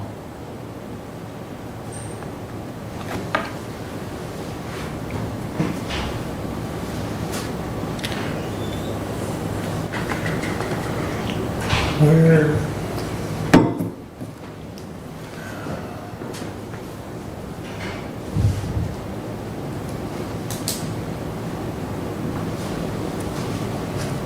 how much money is in the contractual services account? Commissioner, this account, it was labeled contractual services, but this is the special revenue account where the sale proceeds of the annex building were placed. Okay. And there's a budgeted line item underneath that account for contractual services. Okay. Initially, we had adopted a budget for that special revenue account of $5,000, which was to pay the closing costs. We didn't actually incur any closing costs. Right. Thus, the reason for the budget resolution in the consent agenda to amend that to increase it to $10,000. Because without that budget resolution, we were over budget if this resolution was adopted. Well, I know that was part of the reason that you and I both voted no on this at the last meeting, was where's the money coming from? So I just wanted to clarify what Yes, that pot we were stealing from. again, that's coming from the sale proceeds of the annex building. Commissioner Watt. Yes, please, go ahead. And I would just simply like to go back to that this is a path that we have been forced into. We did not have a solution of where we were going with courts when we sold the annex building. And we now have a ticking clock that we have to make some decisions. And in talking with facilities as far as planning and construction needs and bidding things, if we are going to move forward, we really have to do something before September. In other words, we have to at least start developing a plan before September. So we have a finite amount of time before we have to start paying rent. We have a finite amount of time before we have to vacate the second floor of the annex building. And we have a finite amount of time where we have to vacate that building. Commissioner, I think in that regard, you're thinking of the initial lease that was presented. We don't have to vacate the building until 5.5 years after the lease was signed. And that's the second floor as well. But we still have 5.5 years. Regardless, we have 5.5 years. And actually, we don't have 5.5 years because time has expired since we executed that purchase agreement and that lease agreement. And that deadline is not going to go. We need to have a solution for this. We need to be able to plan for this. And that is something that was not effectively done in the past. We had an idea, but we really didn't have a plan. So we have looked at other options, and we know architecturally we cannot put 3 courts into the historic courthouse without an addition on that building. We've eliminated that. We've looked at other possibilities that we have in county buildings, and this is really the only building we have that even possibly we can fit at least 2 of our 3 courts into. I don't believe we can put 3 of them in 15,000 square feet and have room for the clerk's office. So to put all 3 of them into that building, we're gonna have to consider an addition. And I don't even know that financially remodeling that building is possible. But without these plans, we can't go out for bids and find out realistically how many dollars we're talking about. So we have taken the time to look at an available building that would have enough square footage, and the costs for that, to purchase it and renovate it, are just beyond anything that we can possibly do. We're back to the same kind of dollars that we would be at with putting an addition on the courthouse, which we've already said financially, we just can't accommodate that. So we have to come up with something that we are going to do, or we can just sit back and perhaps somebody else will be sitting in these chairs 5 years from now and 2 years, leave. 1 year from now. Yeah, and leave those decisions to whoever might sit there then. But the timeline isn't going to go away. Go ahead, Doug. You got something, go ahead. Well, I just wanted to follow up on, I don't think that we've collectively made a decision on any of the schemes that were presented to us as far as the historic court building. I don't think we've totally X'd that out of the equation, because if you take that DHHS building and the renovation and addition costs are extremely close to the one scheme that was building off the south side, then we still need to discuss, that option. And I think if we're going to spend the same dollars, we're better off putting it into downtown.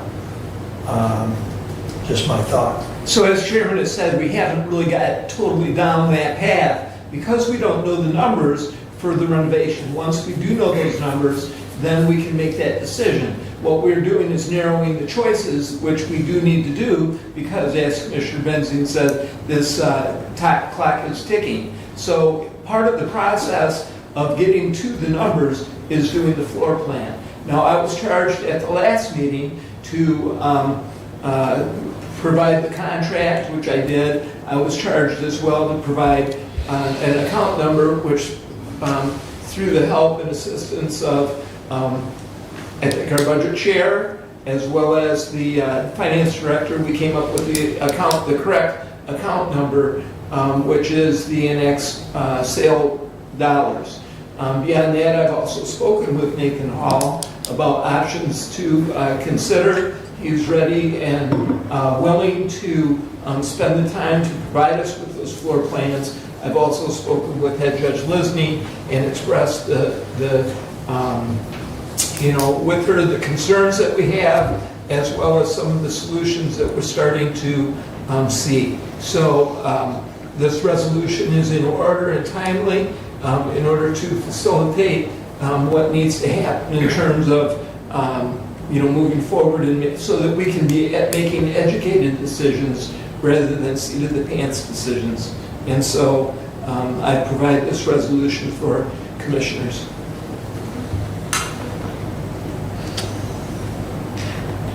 When we get that back, Doug,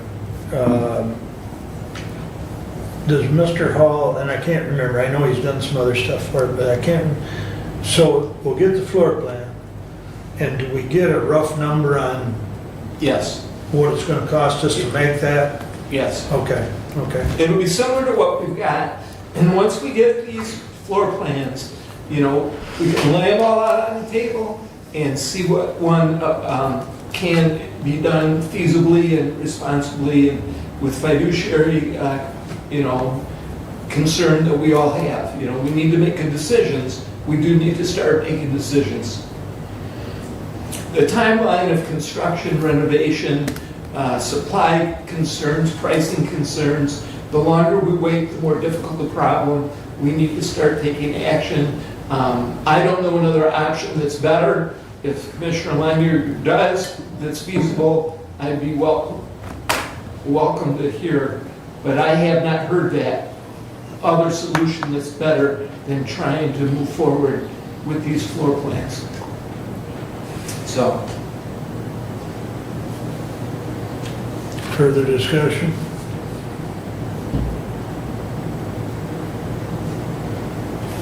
I guess I will add that I'm not crazy about spending the $10,000, much as you've indicated, but go ahead. Regards to Commissioner Engel's last comment, he said that a floor plan or idea that's better and feasible. And I'm gonna tell you, the thing you need to worry about is not a plan that's better, but a plan that's feasible. Doesn't matter what we look at, we're constrained by budget. And we talked about, we've got a report at our last meeting of, we're gonna need maybe another $500,000 to $1 million to fix the historical courthouse, because even after we expended $100,000 on a study, it didn't turn up everything that they've found during that process. And so, where do we come up with that other $1 million there? When you take all that into account, I'm gonna go out on a limb right now, but there's probably no money for any building renovation or construction in the next 3 years without a bond issue approved by the voters. I talked to some good friends recently who are common sense individuals, and they point blank told me they're not going to support additional millage for additional court space in the county. They said, you've got the buildings, put them in it.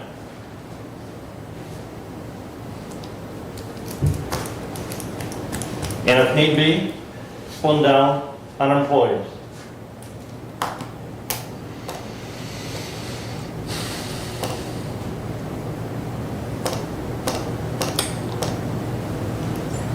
Further discussion on 23-102. Well, the county owns the building on Cara Drive. Without a floor plan and some kind of estimate as to what it's going to take to renovate that building, it might not be nearly as much as we are thinking, but time's ticking. We need to make a move. Something needs to happen going forward, and if we can renovate that building for a reasonable amount, the only solution I see right now, I think adding on to the courthouse uptown, I think you're looking at a minimum of $5 million to get the square footage required, and possibly more than that. So, kind of in a corner here, one way or another. We just need to be careful about what we do, because this is not a long-term, this is a solution to a long-term problem. We move the courts up there, you're not going to want to do it again. That's going to be it. So the decision we make right now is very important, but I think in order to have the ability to make that decision, we need information. I don't know how else we're going to get it. But going through Nathan Hall at this time. Any further comments before we take a vote? Roll call, please, on 23-102. Commissioner Ingles, yes. Commissioner Lanius, Yes. Commissioner Wiley, Yes. Commissioner Benzing, Yes. Commissioner Leininger. No, Passes 4-1. Please continue, Doug. Thank you, Chairman. Attended Hillsdale Township meeting, much discussion. One of the discussion items they had was regarding the new ballot drop box that they'll need for the elections as required by the new law. With the parks, at the most recent park meeting, the parks trustees approved to hire Mike Wertz as a new park director. Mike previously has spent 18 years at Hillsdale College, starting in groundskeeping, moving to fleet director, and then head of security. He started last week and is really excited and happy and eager to begin his role as the park director. Discussion on the road at Lewis Emery Park, certain temporary gravel and riprap needs to be provided along the ponds. Eagle, which is the Environment, Great Lakes and Energy Department, has been contacted to evaluate what needs to be and what can be done regarding those ponds. Any gravel or any dirt, any fixing of those roads that goes into the water has different requirements and additional requirements from Eagle. Some maintenance will be done and paid for by the road commission on those roads. The road commission itself had bid openings for M99 concrete repairs. They accepted the low bid for summer work along the M99 corridor. The audit proposal was presented, 11 bids went out, 1 bid only was returned. It's a 3-year bid. Discussion, no decision at that meeting. It will be discussed and decided at their next meeting on Thursday. In terms of manager comments, Camden Road closure had been extended due to a guardrail shortage. That road should be open now, and if it's not open now, it should be very soon. Gravel and brining, the first round shall be done by the end of July, second round to follow. Paver patching, local road contracts are complete. Chip seal will be done late August, 50 miles to be done throughout the county. And they have certain partnering with the Drain Commission on work to be done on Osteo Road. The Road Commission did approve to make gravel. They have a 6-month contract to make 150,000 ton of gravel. Their current usage is 15,000 ton per year, so they'll have a stockpile of gravel soon. They will crush and put back to gravel a portion of Tamarack Road and Lake Pleasant Road. It's in a 1.5-mile stretch in Ransom Township that will be put back to gravel.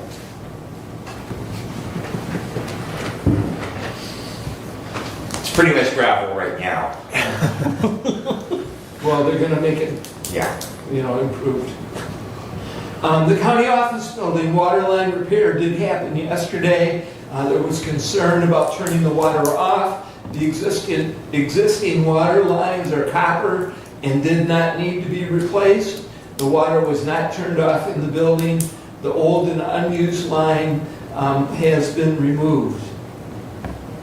As I said earlier, I did have conversation with Nathan Hall and Judge Lisney. I'll move forward with that when the resolution and contract is signed. New information from facilities. We will have elevator safety upgrades in our future. 5 elevators were mentioned in the letter from Otis. Actually, there are 4. The Lifeways elevator, the annex elevator, courthouse, and county office building. Those will be addressed in the future as needed. And finally, I myself will have office hours on Wednesday from 4 to 6 p.m. at 3273 West Carlton Road, next door to Heffernan's. That will be hosted by the Studio Plus. I will be there answering questions. If there are any questions on the courthouse, or if you just want to stop by and visit, I will have office hours tomorrow. That completes my report. Questions or comments for Doug? Couple of questions, Commissioner. You mentioned the road commission's request for audit bids. Yes. Just a reminder that I do believe, per statute, they've got to get those audit firms approved by this body as well. Confirmed. Confirmed, yeah. The other thing is, they're required to provide us with a copy of their audit annually, and I have not received my copy of their Okay. fiscal year audit yet. I will work on that. I was told that they will be forwarded to us. I know they were mailed last year. Yeah. They were mailed directly to us. Well, initially they mailed what they called their annual report, which is not their audit. Right. Um, That has been discussed, and I will follow up on that. The other thing, back to the parks, I do believe Mr. Caswell had in June gone over to Monroe to Yes. present to the Natural Resource Conservation Trust Fund. And trustee Schmidt went as well. How did that presentation? No result yet, just a good presentation, and essentially, thank you very much. We don't know yet. Okay, and there's been some discussion regarding the park up in Somerset Township. Yes. Where are the parks trustees at with that right now? They have a mowing contract that is in place. The family member has been doing upkeep at that park, and they are making arrangements to take care of it and utilizing the community foundation money that's available. And they're going to spend the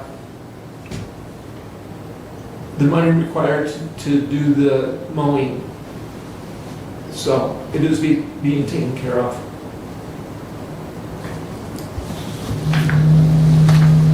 It's my understanding that Somerset has not moved forward with, Well, Somerset, probably like the parks trustees, needs more information regarding some of that information before they can make an informed decision as to whether they would want to accept that park. are they in contact with the Parks trustees? Well, the last I had talked to one of the parks trustees, they were still waiting for more information from the community foundation on some revenue issues. I think the questions pretty much have been cleared up. There's been meetings with Sharon Beischer, and it seems to be identified what they can spend and what they cannot spend. So the parks trustees themselves are taking steps to maintain that park. And, yeah, it was not discussed at Somerset Township. Okay. Anything else for Doug? Yeah, a couple things. Back to the parks. I come by there this morning and the whole thing is covered with lily pads. Is there any movement as to how they're going to? That's a very difficult If it- question, yeah. you know, because of the chemicals, you know, they're very restricted on what they can do. That's a topic of discussion, absolutely. Okay, I just wondered about that. And then the other thing, as far as the road commission goes, there are intersections in our county, within our county, that are actually outside the state regulations for intersections. And specifically, one of them I happen to live on. What does the county do about addressing those intersections that are deemed illegal as far as state requirements go? So if you have concerns on specific intersections, I would contact Go right to the, Road Commission Manager Bob Griffiths and express those to him. He does a very good job on follow-up, you know, as far as I can tell, on issues that are brought to him. So I would do that. And I will, if you have specific intersections, please let me know, and I will bring that up on Thursday. okay, Simple. okay. That's all I know. Okay. And Anything else, Doug? Thank you. Okay, thank you. Brett, I believe you're up All next. right, so the first thing here I want to take care of is, after our last meeting, there were some requested items to be changed in the audit copy that we have here at the county. That revised audit with those changes is in the packet, and so I move to accept the audit as presented and with the corrections made. A second? Discussion? Did you want to point any of those out, or? Now, so the one thing is there, the first copy that we had showed Commissioner Lanius on the Board of Commission as of December 31st, and he did not take office until January 1st. Right. The other thing, and I forget the exact page number that it's on, I think it was page 5.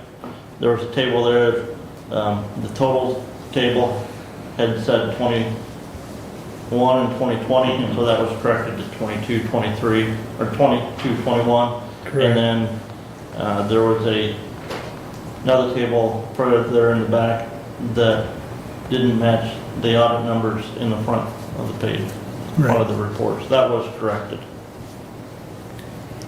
Okay. Any comments or questions?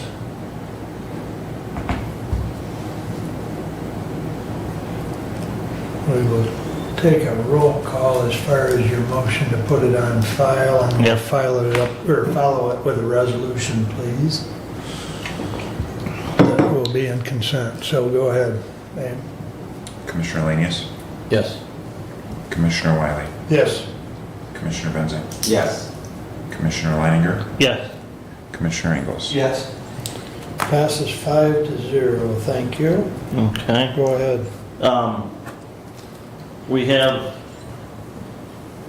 Finance Department has sent out to all of the department heads the request for budgetary considerations for the 2024 fiscal year budget.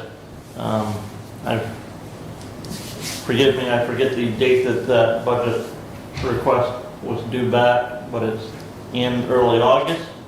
Once we get those budget requests back from all of the department heads, Mr. Ringman will put those together, and then Commissioner Ingles and I will sit down with him and start going over those, and then we'll be scheduling those meetings with the department heads. Our plan right now is to have those meetings in September, and our thought is that we'll be using this room for those meetings as we proceed with those department heads, with Derek having additional staff in his office. Just makes better sense to have those meetings up here, so that then we can get those department heads in, get them out, and review those budgetary requests as they would be.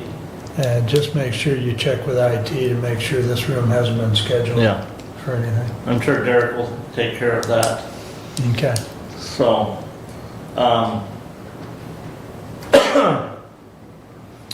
the Wellwise Services Board meeting last week, we're working on updating and revising our bylaws and our rules of procedure. One of those rules of procedure that we're discussing is per diem compensation for board members. As I was elected the board chair there in May, that requires me to attend more meetings, as I'm an ex-official member of all of the committees and am on a couple more committees.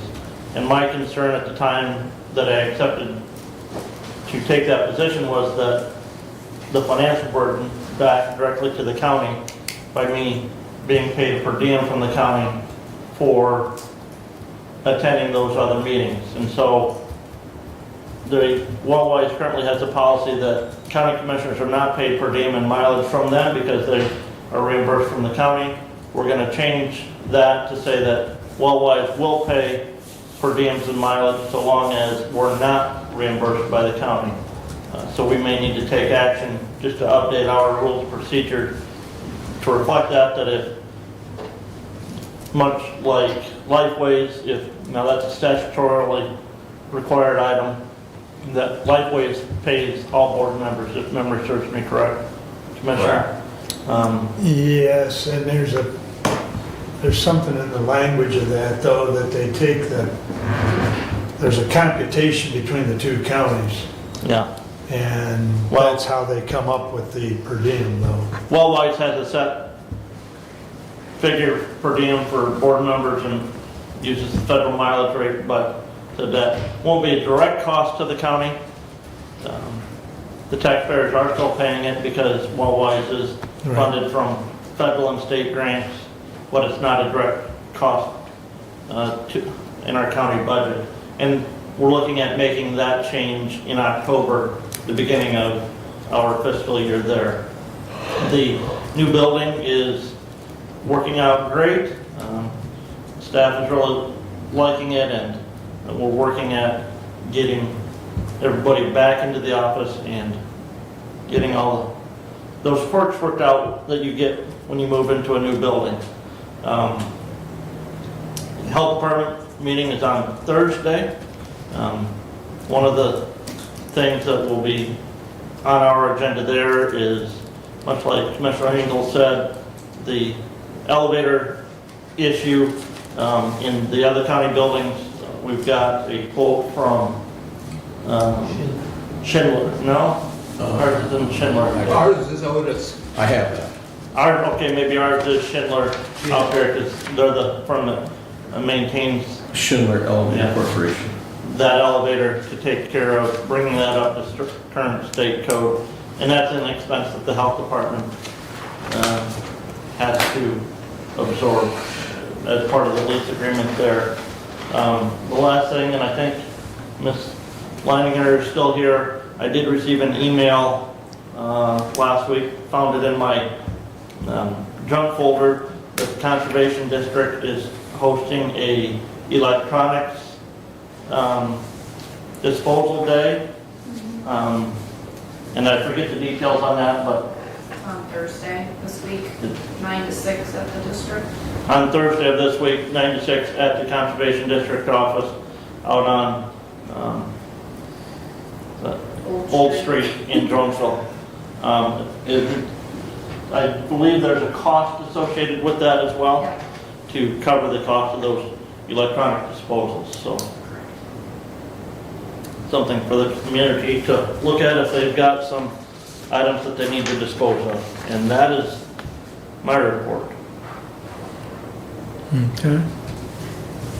Any comments or questions for Brent? Steve, you next. Okay, kind of take off on that finance committee at the Board of Health on July 17th. We voted to approve a purchase of a new vaccine storage unit as the one they have. They have two, and one of them's the older one, and it has failed a couple times now, so we approved to replace that unit. And that unit will be funded by ARPA funds, just a little over $9,000 for that unit itself. But that is for vaccine storage. It is a cold refrigerator and has all kinds of bells and whistles on it to keep everyone aware that it's working correctly and its temperatures are correct. So that is, again, funded by ARPA funds completely, so that won't be any budgetary cost to the Board of Health. And then, as Commissioner Leiner said, the elevator situation, we approved that and moved that to the full board for approval. And the elevator update is, and you might take a note of that, this is $29,000 to upgrade that elevator. And if we have 3 of them in the county, that's going to be a substantial hit. There is a 10% discount. If we get on the bandwagon and get that done right away, there's a 10% discount available on that. And then the health department itself is looking into replacing their health insurance plan, and they're looking right now at Blue Cross and Blue Shield, and nothing has been settled on that, but they're looking for a little cost savings there, along with a better policy for the employees at the health department. Then moving along, I did attend the Hillsdale County Firefighters Association for Commissioner Bending. And I appreciate that opportunity. That was very informative, a little different meeting for me, but it was good to go and see what goes on at that meeting itself. So that was on Sunday, the 16th. They presented the budget and was by Randy Allward, and forgive me on this, I'll kind of go through this a little bit at a time here. They have some fit testers scheduled on the 29th of this month at 8 a.m. They made a motion and passed for payment of insurance for the air trailer, and they made a motion and passed for the purchase of 2 universal air adapters to fill air bottles for all the fire departments. So I guess there's different fittings and assemblies on them. So now they have a universal adapter for the air trailer so they can fill everybody in the county as the needs are required. They're purchasing 2 of those at a cost of $675 each. And then they also motioned to accept Hudson firefighters back into the Hillsdale County Firefighters Association, and that was a unanimous pass. So now Hudson is also part of this association. And they have electrical vehicle training classes from 8 to 5, July 29th in Camden Frontier. And if you need to visit that, you can contact Randy Allward. And then they have a new siren warning protocol coming. It's not completely done yet, but they're working on that. So the siren for the storm warnings and that will be a little bit different than what we're used to. And I'm sure that they'll notify everybody on that when they get the tones all straightened out for the 911 stuff. And that's it for the fire department. And then I had the planning commission on July 17th, and we had a lot of discussion, and a lot of discussions about what the responsibilities of the planning commission are, and the budgetary requirements for it, and if it's going to go forward, what's going to happen with the planning commission. We also moved to change the meeting time to an evening meeting, which will start on September 20th. That's a Wednesday. And that'll be at 7 o'clock, and that will be in this room, with this room available to that meeting.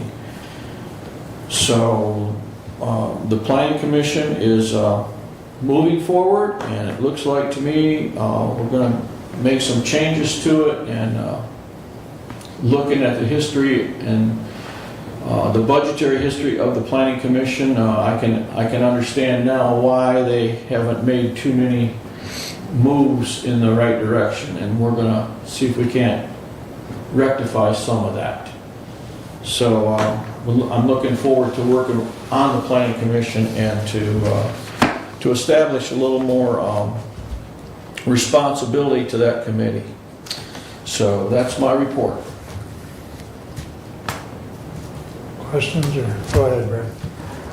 Commissioner Lanius, going back to the refrigeration, and yeah, those are really expensive for vaccine storage. Do you know, does the health department still have an agreement in place with Hillsdale College in the event that they do a failure? I know that used to be the case, that if they had a failure of the refrigeration storage gear. I don't know I'm that. just curious if they still have that agreement in place. Nothing was mentioned at the meeting about that agreement. I was unaware of that. Yeah, those are very expensive. They did have a failure previously, and that was the backup plan. Yeah. So. Yep. Yeah, that's a good question. And the elevator there at the building is very similar to our elevator here in this building, and the elevator in the Lifeways building, which was actually built by the same contractor who built the health department building. And they're basically closets. They're big enough for a wheelchair and an attendant, but they're pretty confined. So if there's $29,000 for that one, I suspect there are big ones. So in terms of pricing, if I may, Florida has gone through this as well, and they're finding that there are vendors out there that are more reasonably priced. And when we need to move forward with this, which, as I understand it, the earliest requirement is 2028. Okay. So there's time to determine that. December 31st, 2027 is the deadline Yes. for completion. Okay. Yep, I have the regulatory affairs notification here, if you'd like to read it. I also have the entire quote from Schindler Elevator Corporation, if you'd like to read that also. I'd be more than happy to supply that to you. Thank you. Okay, any other comments for Steve? Okay. The Hillsdale County Solid Waste Management Plan is in your packet. It has not been updated, and it was, Commissioner Benzing brought it to my attention. I put it in the packet for your review. I believe Brent even provided a couple updates to Abe on this. Would you like to jump in, Brett?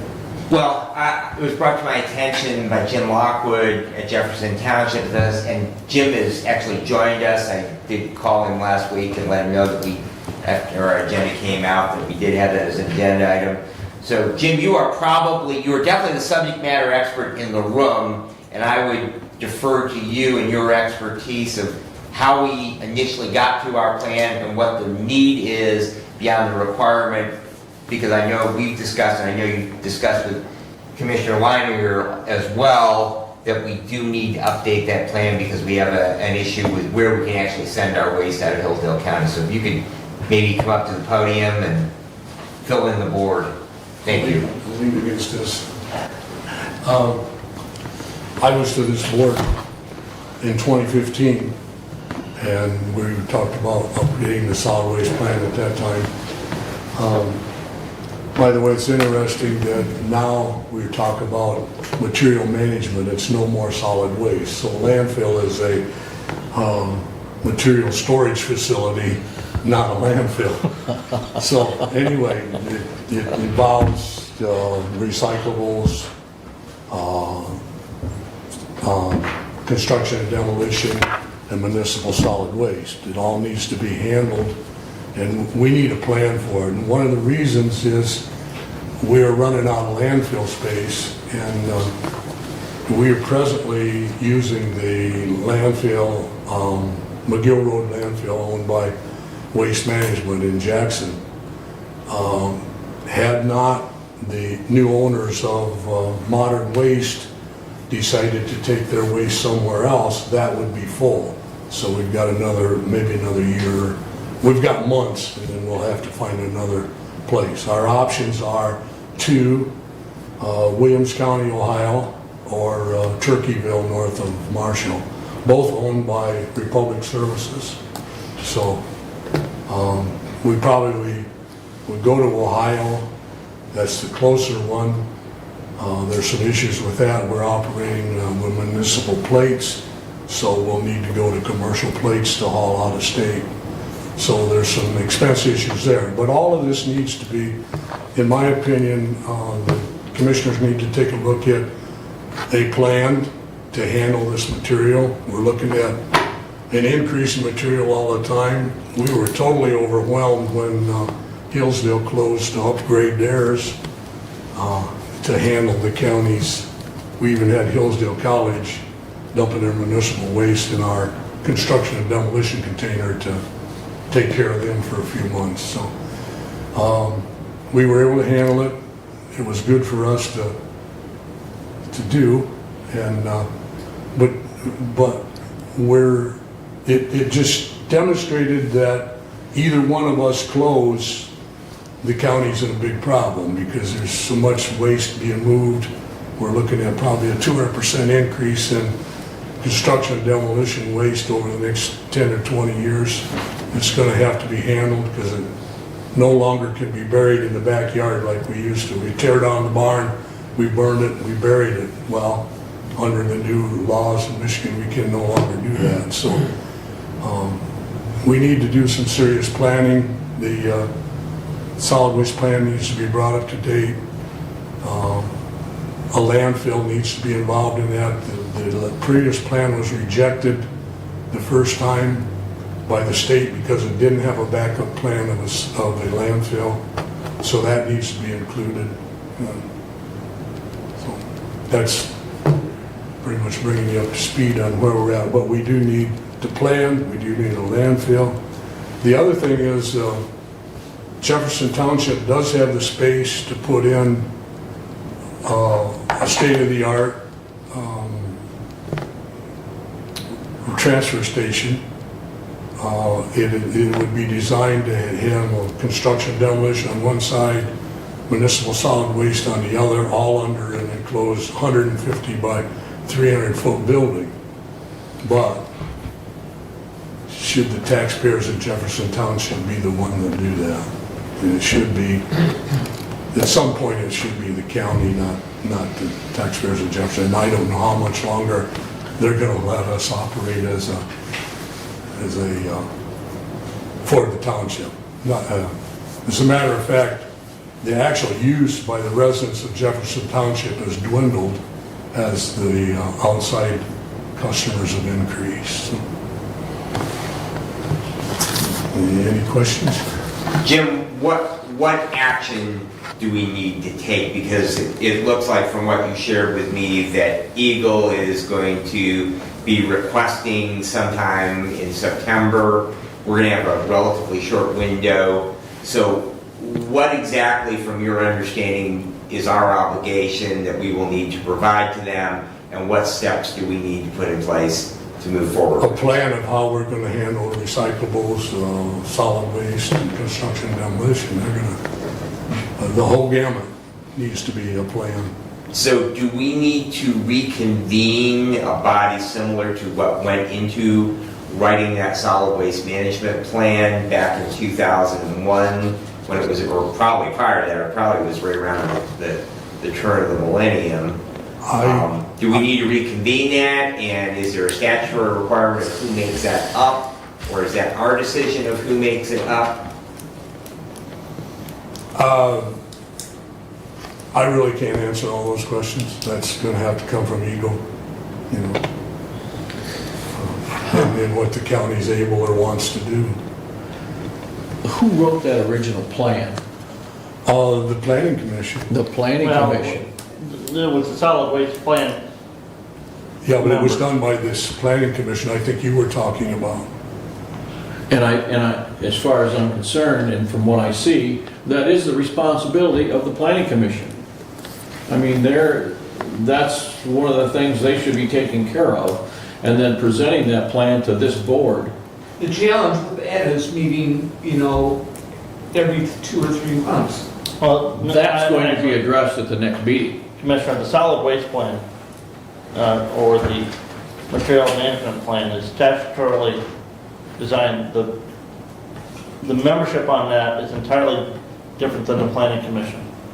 That solid waste plan then is made a part of the county master use plan with the planning commission, but I do believe you have to have a industry representative from a landfill company, an industry representative from a waste transportation company, or at least 2 Townships. right there.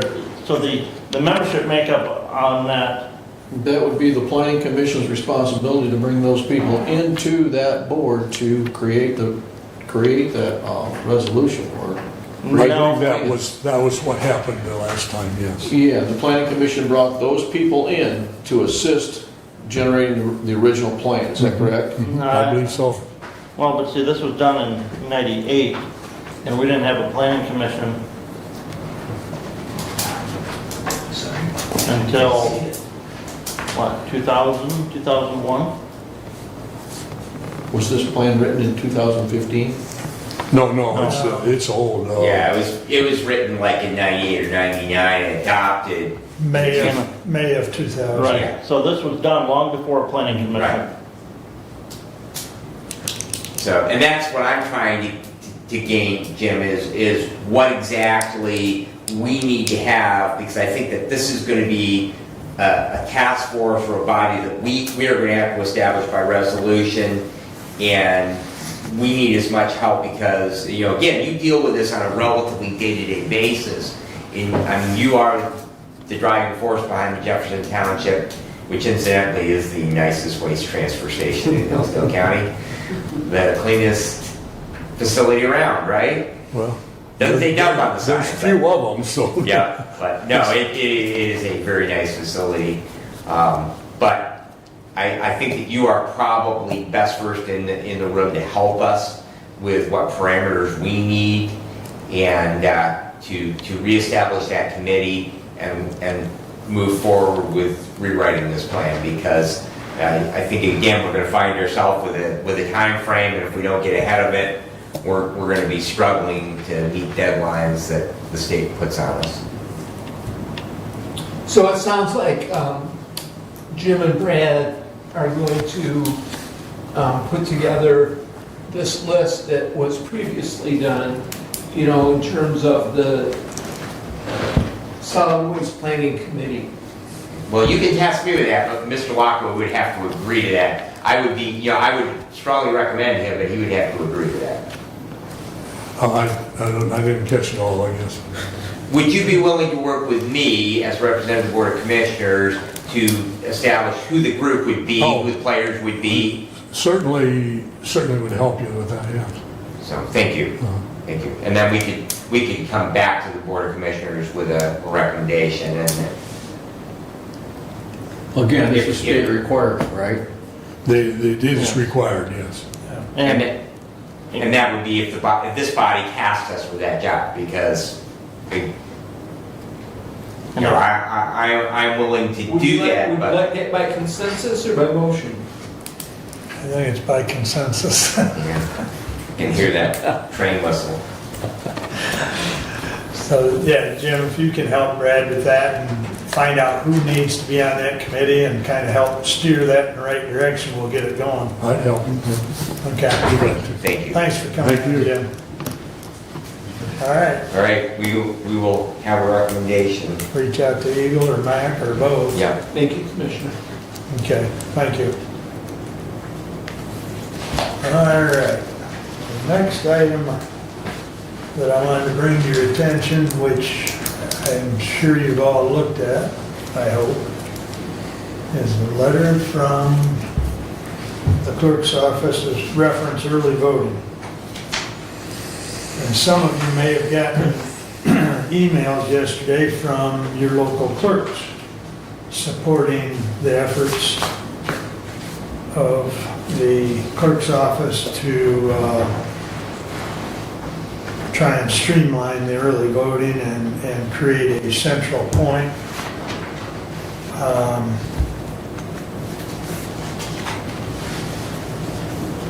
Any questions or comments at this point? Brad, go ahead. Yeah, my only comment, first of all, I have to commend Abe and the clerk's office for their work on this. You know, it's just a huge undertaking and a challenge, but I am going to circle back to that this is something that we are mandated as a county into. Even though the voters voted to do it, it's a mandate from the state, and I cannot be particularly supportive of the idea of whether it's the townships that are paying for it or the cities of the county are paying for it. I think the legislature needs to get ahead of this doggone thing, because this is a mandate from the state that we have 9 days of early voting, and we shouldn't have to be the ones paying for it at a local level. They need to step up and fund this thing.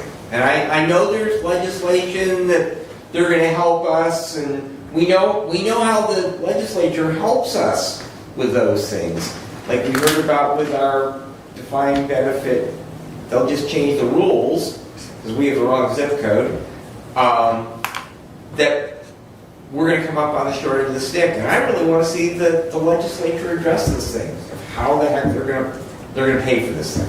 Commissioner, I would say that they already have taken care of part of that. But with the understanding, and you say, we shouldn't have to pay for this. But any money that comes from the legislature is still taken from the taxpayer. Understood. Okay? And so, and I heard Mr. Abe Dane speak at a township meeting the other day, and part of the budget that was approved by the legislature and signed by the governor includes some money for townships, cities to conduct their own 9 days of early voting, initially to help pay for those initial expenses and stuff for securing the additional equipment. And forgive me, Abe, but that was like $26 million. 26 for the For the- 1,600 municipalities. For the local municipalities, if they go it alone. They also, in a separate line item, included $30 million for the 83 counties to be broke up amongst those counties that have collaborative agreements with their local units of government to help fund those initial upfront costs as far as for the equipment to get everything set up for the 9 days of early voting. Yes. The taxpayers are still going to be paying for that, whether it comes directly out of our county general fund appropriation or if it's something that we bill back to the townships and require them to pay, or if it's money that we receive from the state legislature. They don't sell a product to receive revenue, they collect taxes. My concern is this letter was the first time that we heard anything about needing additional staff at the clerk's office for this. That was not discussed with the budget committee beforehand, and this is the first that I saw that item. My other concern is the location. I firmly believe that that room in the courthouse is not the proper location for this combined early voting precinct. And I would ask, does the courthouse have a backup generator? No. It was moved to this building when this building was occupied. Okay. And I know that there had been some other talk about, do they have one combined early voting precinct location in the county, or do they have multiple? One of the things that they looked at, if they had multiple other early voting locations, was a backup generator, so that they could continue operations irregardless of weather conditions if we had a power outage. And this letter says that the election commission will determine where that early voting precinct is. If you're going to use county buildings, I'm sorry, the election commission doesn't determine what you use.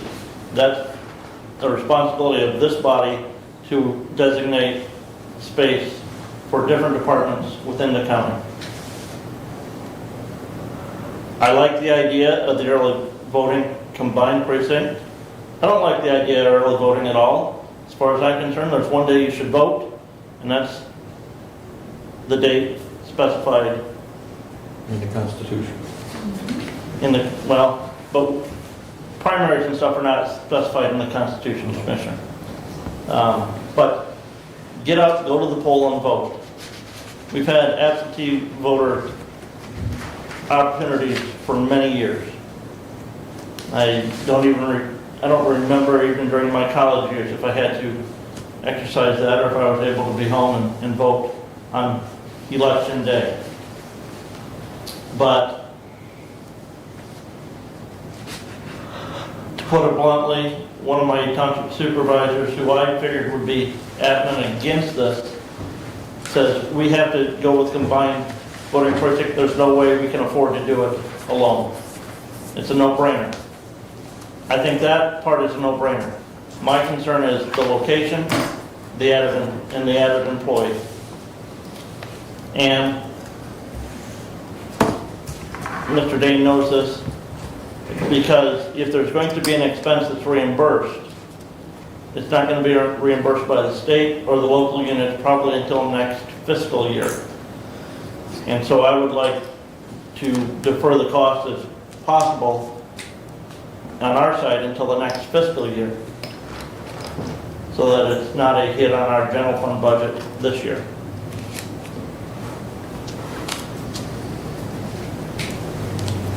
So if you don't like the location, what's the alternative? As I've said, to me, the best place for this is the conference room at MSU Extension. Permission to speak. Go ahead. MCL 168.662 subsection 1 addresses the fact that the County Election Commission decides where the voting precinct is. Obviously, that's in coordination with this body, because this body controls, budgeting and facilities and things. But the MCL is clear on that point. And I'm not. What that letter was not intending to decide anything on location at this point. Really, and in hearing what you just said, our main concern at the county clerk's office, and then talking with all the local municipal clerks, is that we have the funding to purchase what we need ahead of the presidential primary, when we absolutely need to have it in place. And some of the items we need to have in place beforehand. Given your concerns about this budget and having it accrued to the right year, I would be willing, either at this meeting or maybe a future meeting, to have a resolution or motion that would allow us to do that by November, or after November 1st, so that it could maybe be accrued to the right year, but that would still give our office the ability to get the equipment in that we need to be able to test it and program things ahead of the presidential primary, because we don't want to be rushed and get that last minute and not be prepared. And also concerns regarding logistics of bringing things in, shortages, supply chain issues. And if the precinct ends up being in a different location other than in the county courthouse, I would have to revise the estimates, because we'd need additional purchases for secure locker storage for ballots and equipment to go in and be locked in each night when we leave the building, along with additional mileage and perhaps considerations regarding hiring a deputy sheriff's officer to be, because we have a bailiff in the courthouse, but we wouldn't have anything at MSU. But you don't have a bailiff on Saturday and Sunday. I've already talked to the sheriff about possible reserves for those days.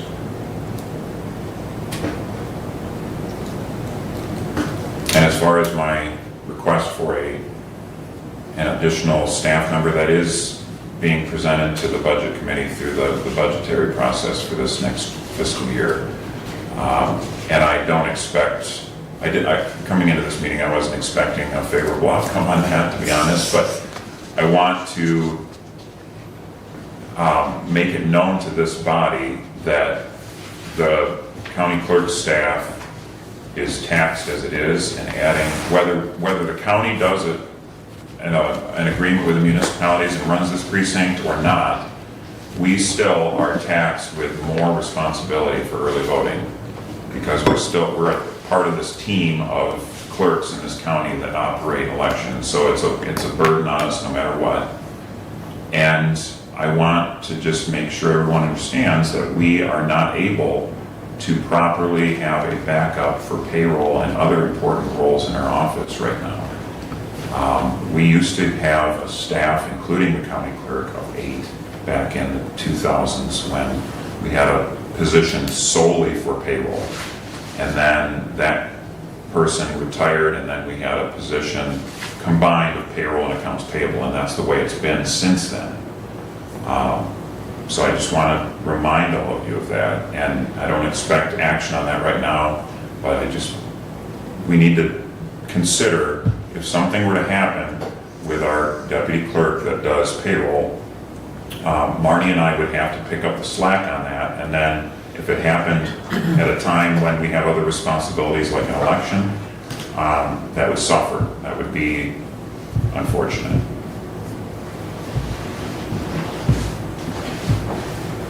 Go ahead, Doug. So my comments are, yesterday I came in and spent time with Abe, and he addressed and answered almost all my questions. It was important for me to do that so that I could connect the dots. I was not connecting the dots to come forward with a yes or a no. And so I went in to ask, and the follow-up to that is I did go to the City of Hillsdale clerk, spoke with their clerk, Katie Price, and she followed up with an email as well that describes some of the concerns that as a clerk she has. One is staffing, lack of staff to administer an election. The other is funding that with a collaboration would be a cost sharing. I also spoke with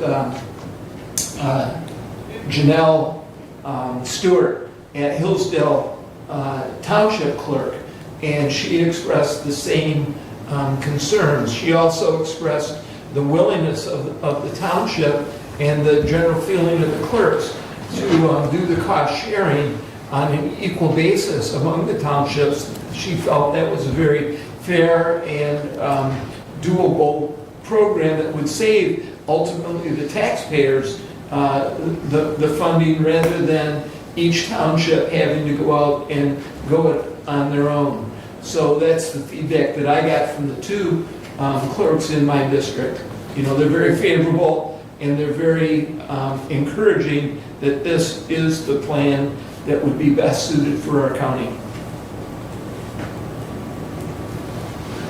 Further comments? I think what I brought this, Abe and I talked about it, I brought this for informational purposes. I think we'll bring forth a resolution in the next couple meetings. Abe and I will work on that and try and address some of the concerns as far as the budget impact. And right, having not gotten the packet till Friday? Saturday. Yeah, it was Friday actually evening. It was Saturday morning, I think, till I actually saw it. I haven't had a chance to have some of my questions regarding the expenditure from 23 to 24 discussed with Mr. Ringman as he's gone until tomorrow. Okay. Well, we'll bring this back as a resolution Yes, probably at the next meeting. I think for the taxpayers, the best thing to do is a combined district as far as costs. Well, Agreed. not only cost, but just logistics. There's no possible way that a township like those in my district, Woodbridge or Ransom, could run 9 days of early voting and be able to staff it. They just, you know, with a part-time clerk and someone who doesn't even have an office in a township hall, you know, they work from their home to try and expect those election inspectors to be there for 9 continuous days, including Saturday and Sunday. It just logistically won't work. So I am fully supportive.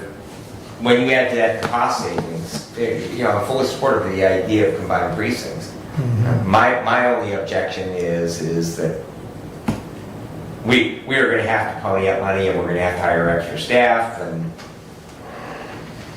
But there again, those costs will be spread, so it'll be a little more tolerable.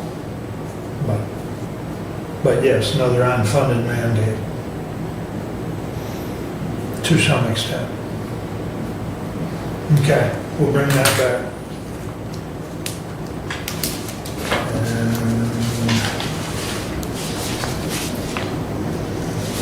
Mr. Natalie was here last week, I believe, and talked to employees as far as the compensation study. Derek is in the process of setting up a Zoom meeting.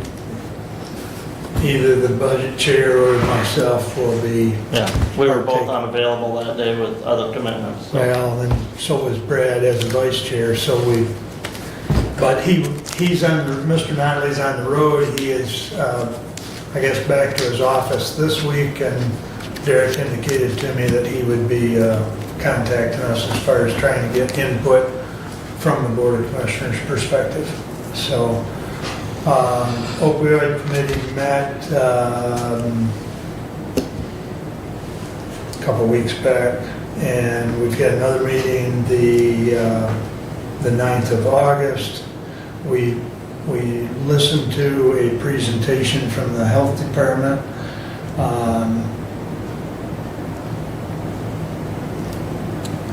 Alex presented a program that they put together, and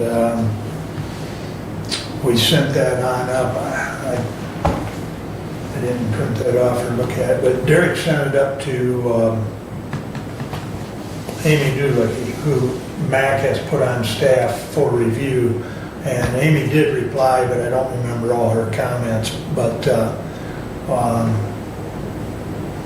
I think it's important that anything that we look at before we bring it to this board, we run it up to Amy, because she's able to, she's viewing things from across the whole state and make sure they fall within those windows of that exhibit of acceptable expenses. I know there were some questions whether a county's dollars could be used for programming in another county. Correct. So Correct. that was one of the concerns that was raised. So Yeah. that if we were, because we're in a three county health agency, and if that programming was conducted in a county other than Hillsdale, could we expend our opioid dollars to do that? So. And I know one of the things I brought up, and I mentioned it to Chris, and it's not really on different from what we do with Lifeways as far as the mental health millage dollars. Those dollars that are collected in Hillsdale are spent in Hillsdale. Those dollars collected in Jackson are spent in Jackson.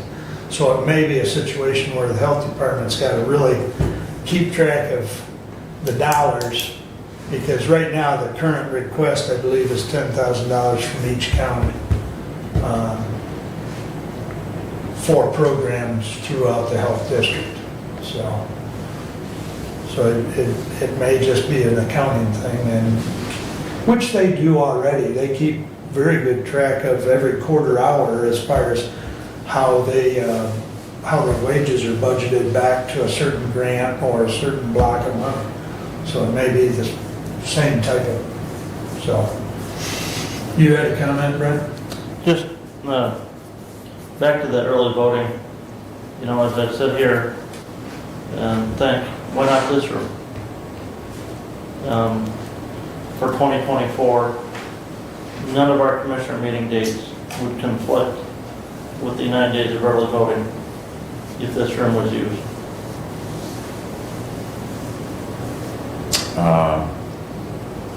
It's feasible, could maybe work with the county treasurer for a vault to store things in overnight. No, It does create a small security issue with access to our office, because the access to our office is through this room, and if the security for this room cannot be controlled, that creates a problem.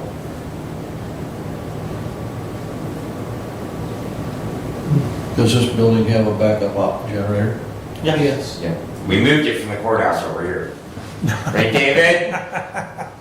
It doesn't run the whole building, it just runs the IT, but we can get it to where we can run things up here if necessary. We'll look into it. Two Jackery boxes and you can run all your stuff. $2,000. Throw that in your budget and you got backup power for 3 days. Those will run 3 days without recharging. And again, that's if the presidential primary gets moved to February 27th. Which that's still a TBA. The legislature has to adjourn by October 15th. Yeah. Okay. We can certainly look at that. Dave and I will discuss it. All right, can I say something? Go right ahead. Go right ahead. I'm willing to work on a location, but I still think the ideal location is right next door to our office. As I mentioned, the treasurer's vault, I don't know if that's even lawful to store election equipment that should be in the possession of the county clerk in a treasurer's office's vault. So then I might still have to purchase locker storage that would be secured in this room. And any changes, once we put this in place, would require, as indicated in my cost estimates, $16,000 roughly to send out a notice to every registered voter of this precinct. So, just something to keep in mind. If this room didn't work in the future, then we'd have to spend that money, which would be reimbursed, but it would be a cost to our local municipalities. And I'm not sure they want to reimburse if it wasn't their choice to have to move the precinct. So just things to consider.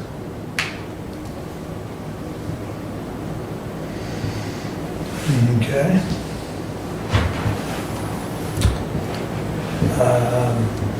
Strategic planning meeting was held. I think there was 3 of us in attendance. I think it was a lot of good discussion. I know David has talked with Harmony about getting her again here in the very near future. As well as I've reached out to Harmony and she's trying to work with Montgomery Village right now. So Gonna need a lot of harmony there. yes. We'll see what happens, but she is in touch with them, so. The new clerk reached out to me and I put the clerk in touch with Harmony and they've had exchange. So we'll see where that goes.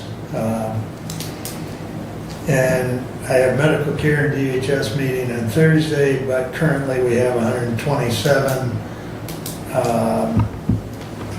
clients at the medical care, and the cottage is full, and staffing is improving, and the east wing is open, and pretty much everything's back to normal. It's just kind of getting the momentum going again.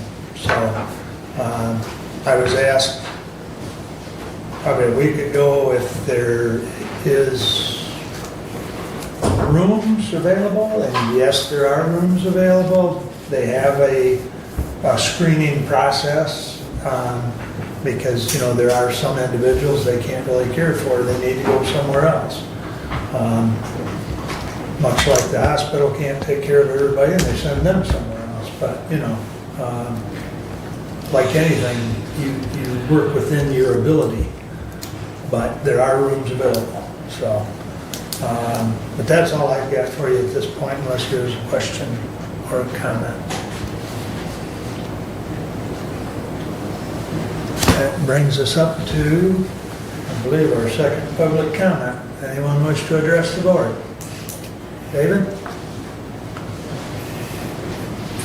You didn't come up here just to smile at us, I know that. Yeah, no. Something that I did not get a chance to talk with Doug about. We are very, very close to releasing a new version of the county website. It's, we're hoping that that's going to happen within the next 10 business days. And so just be aware of that. Things are moved around in there. One of the reasons for that has to do with we're trying to make it so that the department heads can post things themselves in their sections rather than come through us and create work for us, for Nikki really. Let them do it themselves. Don't know who's going to avail themselves of that, but we'll work on that too. But it's, so if you hear some rumblings from the public that everything's moved around on the website, yeah, it probably was. So, questions? David, looking back at our old Hillsdale County info, and I know we've got tabs for the various units of government within the county. Are we likewise going to make that access available to the various units so that they can post their content much like they used to be able to the Hillsdale County info?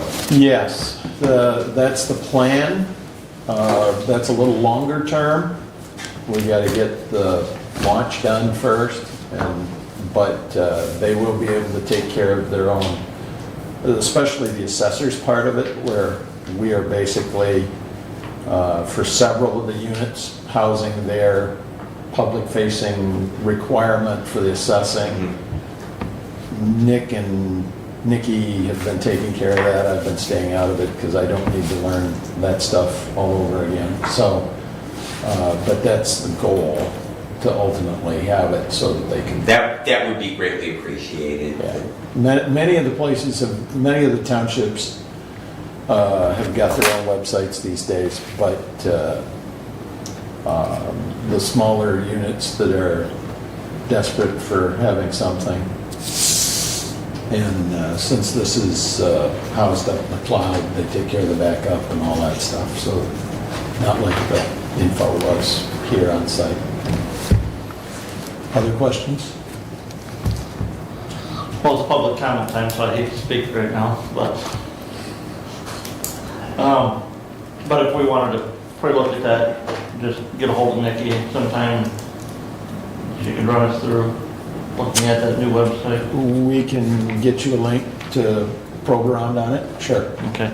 And in regarding the local stuff for Commissioner Benzing, the Diligent Community site that we use, there's a folders tab at the bottom of that. When you look at that on the left side, if you click on that, you can go to local ordinances, and there are a lot of the township local ordinances scanned in and accessible for the public to view out there on that Diligent Community site. Yeah.